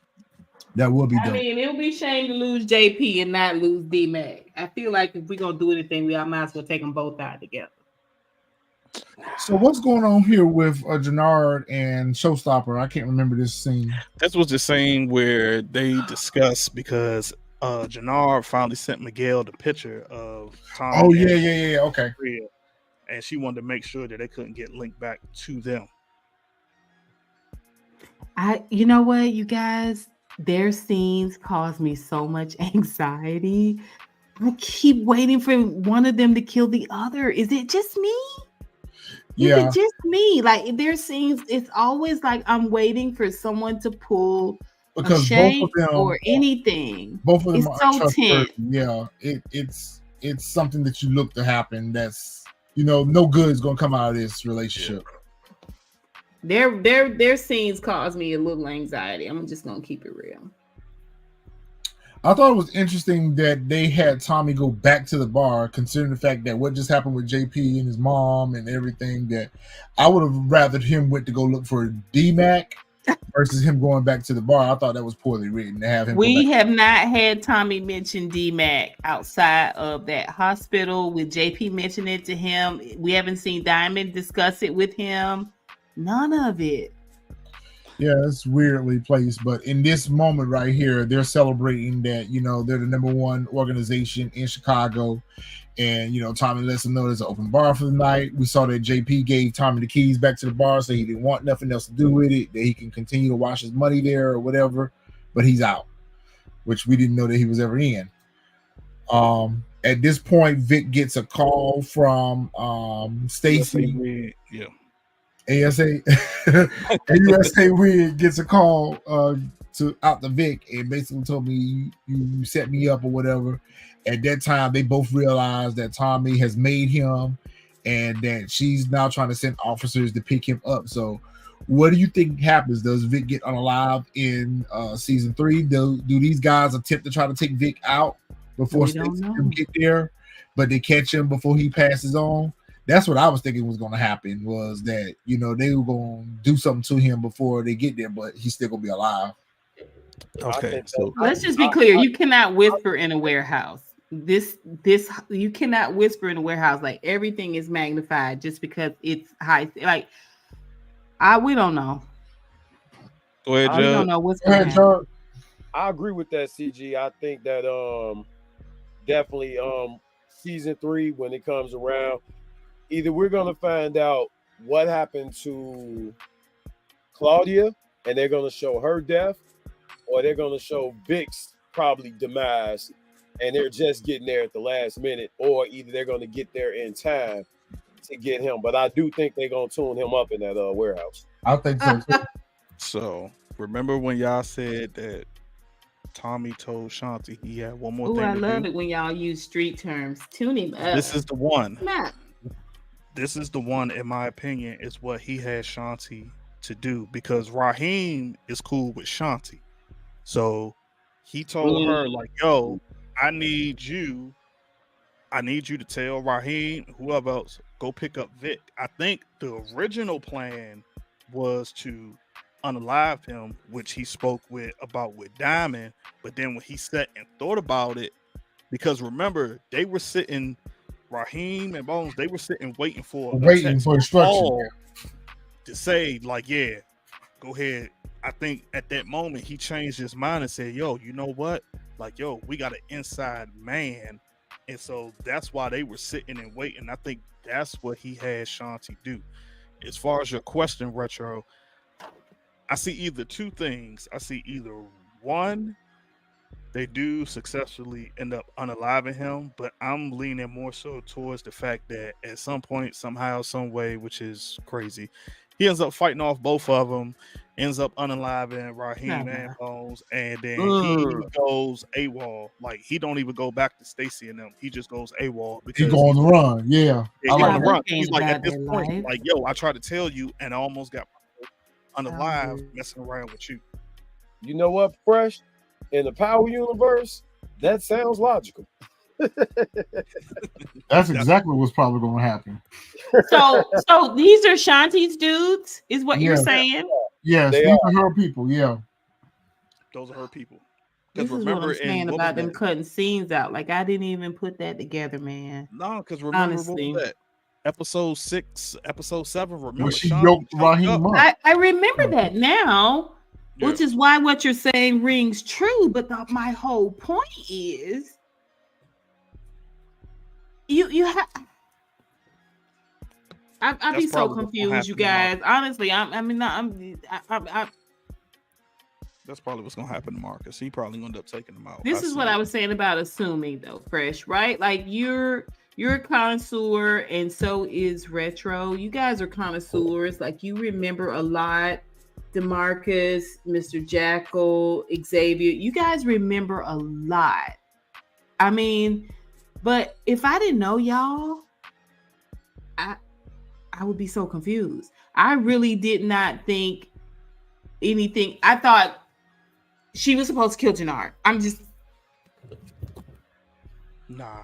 Well, you know how Power is, Miss Honey. They always plant. I don't know these nuances. Don't always come up in the following scene. So what Fresh is saying actually makes a lot of sense because those are her guys. And it leaves me more confused. Thank you, Fresh. Yeah, those are her guys. And the tier, this. I don't know what I'm talking about. Let me just shush. Like Retro said earlier, this scene right here solidified it for me that they're going towards, now we're about to have some friction. Because when he said to Tommy, everything's not all about you, Tommy, reminded me none other than when Ghost said it to him in Power. Yep. Wow. He said the exact same thing to him. So I was like, oh, okay, we about to get the Ghost and Tommy. This the sequel. Yep. I thought this whole scene was like a lover's quarrel. I was like, yo, it's people here. But that was a setup. That was a setup for what's going to happen next season. So there's. Diamond has never been this public. Like, publicly having this conversation. This is the Janard move. This is Not a Diamond move. Well, it just goes to show that he's had enough. He's Yeah. fed up at this point. Yeah. He fed up. DeMarcus, right? Raheem is Janard guy, but that's only through Shanti though. Because remember that if that was the case, Shanti would have never jacked him up. Like she put, like she's Because part remember, of, like, Janard. I mean, Raheem was reporting back on Janard. Because remember, he was that's reporting right. back to Shanti. That's right. You're right. And, Yeah, and you're she right, broke him Retro. up because he says something to her in effect. You know, she's like, "I know what I'm doing. This is my plan, or whatever the case may be." So she's kind of using Raheem as an inside man. I mean, I'm gonna hold out with the Vic gonna take out right because Vic has not even given us a soft burp in 2 I don't seasons. know though, but we said it about Vic, but Vic has gotten out of every situation where he was supposed to be unalive. Right. The whole That DJ has a lot to do with privilege. Anyway, I digress. even with the assassins from Dublin, you know, so Vic, you know, we say Vic is a jelly bat, but at the end of the day, Vic has gotten out of every situation that he was supposed to be unalive in. Right. Definitely get up out the jams, man. Yeah. That's So I true. can see it happening. I can see it. I mean, This was he all the thing I definitely hated knows in the whole he's in trouble. I love the sweat on his brow in that warehouse. And he know scene. he in trouble. He know Yeah, in he big knows trouble. he's in trouble. I would have faked bubble guts and was like, y'all got a bathroom around here? Look at this dude sitting down once again. This the only thing I hate. This was the only thing of the whole episode I hated was the ending. He ain't do nothing. He ain't do nothing to Medina. It wasn't a cliffhanger. DeMarcus, yeah, he was, but if that was the case, still that shows you that he was under Shanti's umbrella all this time, unless once they saw him using, he flipped to Shanti's side. Because if that I was the really case, think Raheem was never on broke him up. Shanti's side. Like he went to her and told her about Janard. Exactly. He was an inside man. Yeah. But yeah, like I said, this ending to me was trash. The ending was trash. Here we go. I really thought it was going to be another episode, you guys. I never thought this was a season finale. We've never had so many open-ended unalivings, you know what I'm saying? Implied unalivings ever. But it ain't dead. Miguel still needs somebody to give him his shots. Yep. She's tied up in the Brooklyn basement. Yeah. He can take somebody out, but he can't give himself an injection. That's crazy. She's tied up in the Brooklyn basement. She ain't unalive. Shout out to Miguel though. He's hot. She's being held against her will. I think they're related. I think that Maria is more ruthless than Miguel is, honestly. But man, it would be a repeat of the Lakeisha situation, but it is one of the number one ways to hurt Tommy would be to get rid of Maria. But he's not gonna unalive Maria. I'm gonna tell you what's gonna happen. She's gonna unalive him. Gonna unalive him. Yep. Unalive Miguel? Yep. Oh yeah, that's definitely believable. That's definitely believable. I mean, in terms of the power universe, in terms of the real world, like you would never have people with these backgrounds turn against each other. Like Tommy would never get in like this. She might play like he in, but he wouldn't be in. Like, nah. But yeah, I think that's the case. That's why I said a few seasons ago, a few episodes ago in the chat, I said that Maria is the real gangster around here. And I think the abuela knew it. Could be. I can see that. I mean, I don't see her being a nurse for long. I think if she does unalive Miguel, she then becomes, she then takes his place. I wouldn't go that far. Nah, I think if she ends up unaliving, to go back to people that think before we end this out, that think Maria is unalive. I don't think it is because, for one, you got to remember Miguel told Hefe, like, yo, we going, you know what I'm saying? Like, yo, all right, we got our differences, but I'm going to make sure we supposed to be at this peace treaty. I think it's nothing more than Miguel is going to hold this over Tommy's head. Like, yo, Yep. I know where she Control him. is. To control You him. don't. So now you're going to fall in line and do exactly as I say in this whole network that we got. And Tommy's not going to have a choice, or he's going to set up Tommy in front of Hefe the same way Tommy did with him.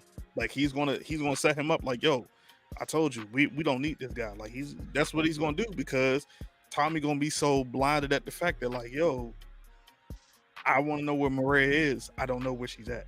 I mean, the Maria situation is probably going to be solved by episode 2. Just keeping it real. They don't really dilly-dally with these scenes very long. So we're going to know what goes on with D-Mac and Maria by episode 3. That's my prediction. So, but like I said again, I hated this ending. So this was a trash anger. I really was waiting for like the commercial and then something else to come on. Like it all went by so fast. When I looked at the time, I was like, "Oh, yo, it's ending. This is it. It's over." And then I was sitting there waiting for like a trailer for the next week. Like it's so many unanswered questions here, man. Like the bar could have got shot up, and we don't know who did it. No, I would have liked to have saw that. You guys are too brilliant. This is the problem. This is why you're always disappointed. You're left brain and right brain thinkers, and it doesn't work with this show. I keep telling you that. Well, overall, not the worst season of Power that we've seen. Not exactly the best, but you know, we had a pretty overall watchable, enjoyable season, or whatever the case. We definitely anticipate 3, right? Well, they haven't announced the renewal for season 3 yet, but let's just keep in mind, which we'll probably do either a video about, or I don't think we'll do a live, but I think we'll do a video about what's cooking over there at Stars. But you know, Stars and Lionsgate, who's just recently merged, have now split, and so now they're 2 independent brands. So as a result, they're canceling a lot of shows. So I could see this. We talked about this offline yesterday, me and the fellas, that it could possibly merge maybe Force and Book 2 together. Really? You know? So maybe that's why a lot of these plots were open-ended, so to speak. But it's probably safe to say they'll probably get renewed for at least one more season. So we'll see what happens with that.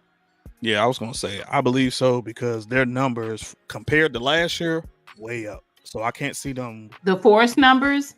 The Force numbers compared to last year, way up. Yeah, but here's the problem. The budget.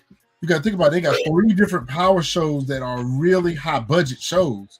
And that might be why they do things the way they do them too. Yeah, well, we could tell the budget is not as high for this series as it is for Book 2. You know, Book 2, everyone from the janitor is walking around in designer clothes. They're riding Mercedes trucks, Range Rovers, and all this stuff. So we know that this is not a high budget 4 stars. So, and then keep in mind, as the seasons progress, they have to give these actors raises on top of that. So each new season renewal, that's their cost per episode goes up. So this is probably the least inexpensive out of the Power franchise. I was gonna say, I agree, Xavier, because it's retro. Yeah, Kanan was way more. The clothes alone. Yeah, because it's retro. It's a lot of retro. And the sets. Even with the sets in Raising Kanan alone are probably expensive because of the fact that, you know, all of it is ode to the 90s. I mean, just still though, the writing for Kanan is better as well. I just think that what they give us with Force is really like a filler. We want it to be more, but I don't think they ever intended it for it to be more. Even though Fresh brought up some super great points about Tommy and his relationship, I think that's what we want from the character. Like, that's what we're meant to feel about the character. I don't think that is what they are able to present. You know, I think they can present it. They just are not creative enough to present it because we didn't even need flashbacks, like you said, retro. We could have got voiceovers. We could have got voices in Diamond's head that sounded like little Janard and little Diamond, right? Like we could get the same thing from Tommy that just gives us a little bit more nuance. So that's what makes me feel like this show is a filler show. And it's one of the number one reasons why I didn't do it on my channel. I just felt like, what is the point? Even though you guys have made me regret it. Support gaming, that's not true. Because if that was the case, Raising Kanan numbers would be higher than Force. Raising Kanan numbers are third. Like it's book 2, then it's Force, then it's Raising Kanan, and then it's BMF. So if that was like numbers wise, I could live with them canceling BMF. I can live with them canceling BMF all day. Number wise, that's what it is. It's book 2. I can live with them canceling BMF. BMF. And then BMF. Okay, so what are you saying? Like numbers wise in terms of ratings or in terms of what they put into the show? Ratings. Really? Yeah, they're second. Yeah. That's it's why it's book 2. It's book 2, then it's it's Force, then it's Raising Kanan. But you have to also look at the fact that we're just now in season 2 of Force. So whereas with Raising Kanan, I think we're going into season 3, and with book 2, we're going into season 4. So the ratings would probably be higher for that show simply because it's aired longer. This one hasn't aired as longer, so they're probably just going off of the numbers that they had for that last season that it aired. This one's just not making it to season 2, so in comparison to the other shows, they may just be looking at the ratings from the last airing of that season. So we won't get into those. I think you guys should do the stats. I think you guys should do the stats at the next info episode that you do. Shout out to Mr. Jackal 97. Who's asking about your next episode? I think you guys should. You guys need to give us some of the logistics because that really kind of blows me away a little bit. I really felt like Kanan would have been number 2. So real quick, let me answer that question real quick. So yes, we do have some other shows that are planned. I don't know if we're going to do a live. I think we're definitely going to do a live to probably talk about the Raising Kanan trailer. So we'll do that next week. We'll probably do some introductions to new characters or whatever. So we're gonna have some good info videos out there on the channel this week. So be on the lookout for that. And then we'll probably come back and talk about Miss Honey's giving us an idea to do something about the stats. So we'll probably you guys should do it. You guys should do it. Like, what's the number 1 character? What's the fan favorite? All of that. Seriously, Fresh, those fingers and it's throwing me off a little bit. You're right about that support game, and I hear more people talking about Raising Kanan because when Fresh told me that, I was like, throws me off. I was like, really? I didn't think that either. But to me, I think the better shows are book 2 and Raising Kanan. So we'll get out here and get updated stats. Let's talk about highest rated scenes too. Like, are there numbers for that too? Like highest rated scenes. No, I think the analytics. I think the analytics is going to be on viewership and subscriptions. Okay, on subscriptions. So we'll look into that. And view. Yeah, like he said, analytics and viewership. So, like I said, before we wrap up, just real quick, I didn't know any of it until Lil Meech and I can't think of his name. The guy Michael Rainey Jr. Yeah, was going back and forth about the ratings, and then that's what made me. I was like, you know what? And I looked at it. Yeah, from season 1 of Force, it was still book 2, Force, and then it was Raising Kanan. You think it's the Tommy factor because people really love Tommy? Probably so. Probably so. But we're gonna bring some more, like Retro said. We're gonna bring some more stuff to y'all soon. That's what we got. 2 weeks for Kanan. Yep, I think we got 2 weeks. Yeah, 2 weeks. Yeah. We gotta have Thanksgiving before on a live. If we don't get to talk to you guys on a live, we want to wish everyone a happy Thanksgiving. Be safe out there. Drink responsibly for any of those who like to have a little cocktail, like myself. Hopefully we'll be back with a live. You know, I keep something empty. We'll be back probably next week with a live talk about Raising Kanan season 3.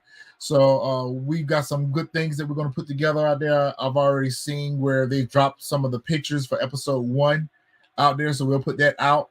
Yeah, it's out there on the media room. Juggy, can you get us some more gym tea? Yeah, and that's another thing we got Juggernaut working on.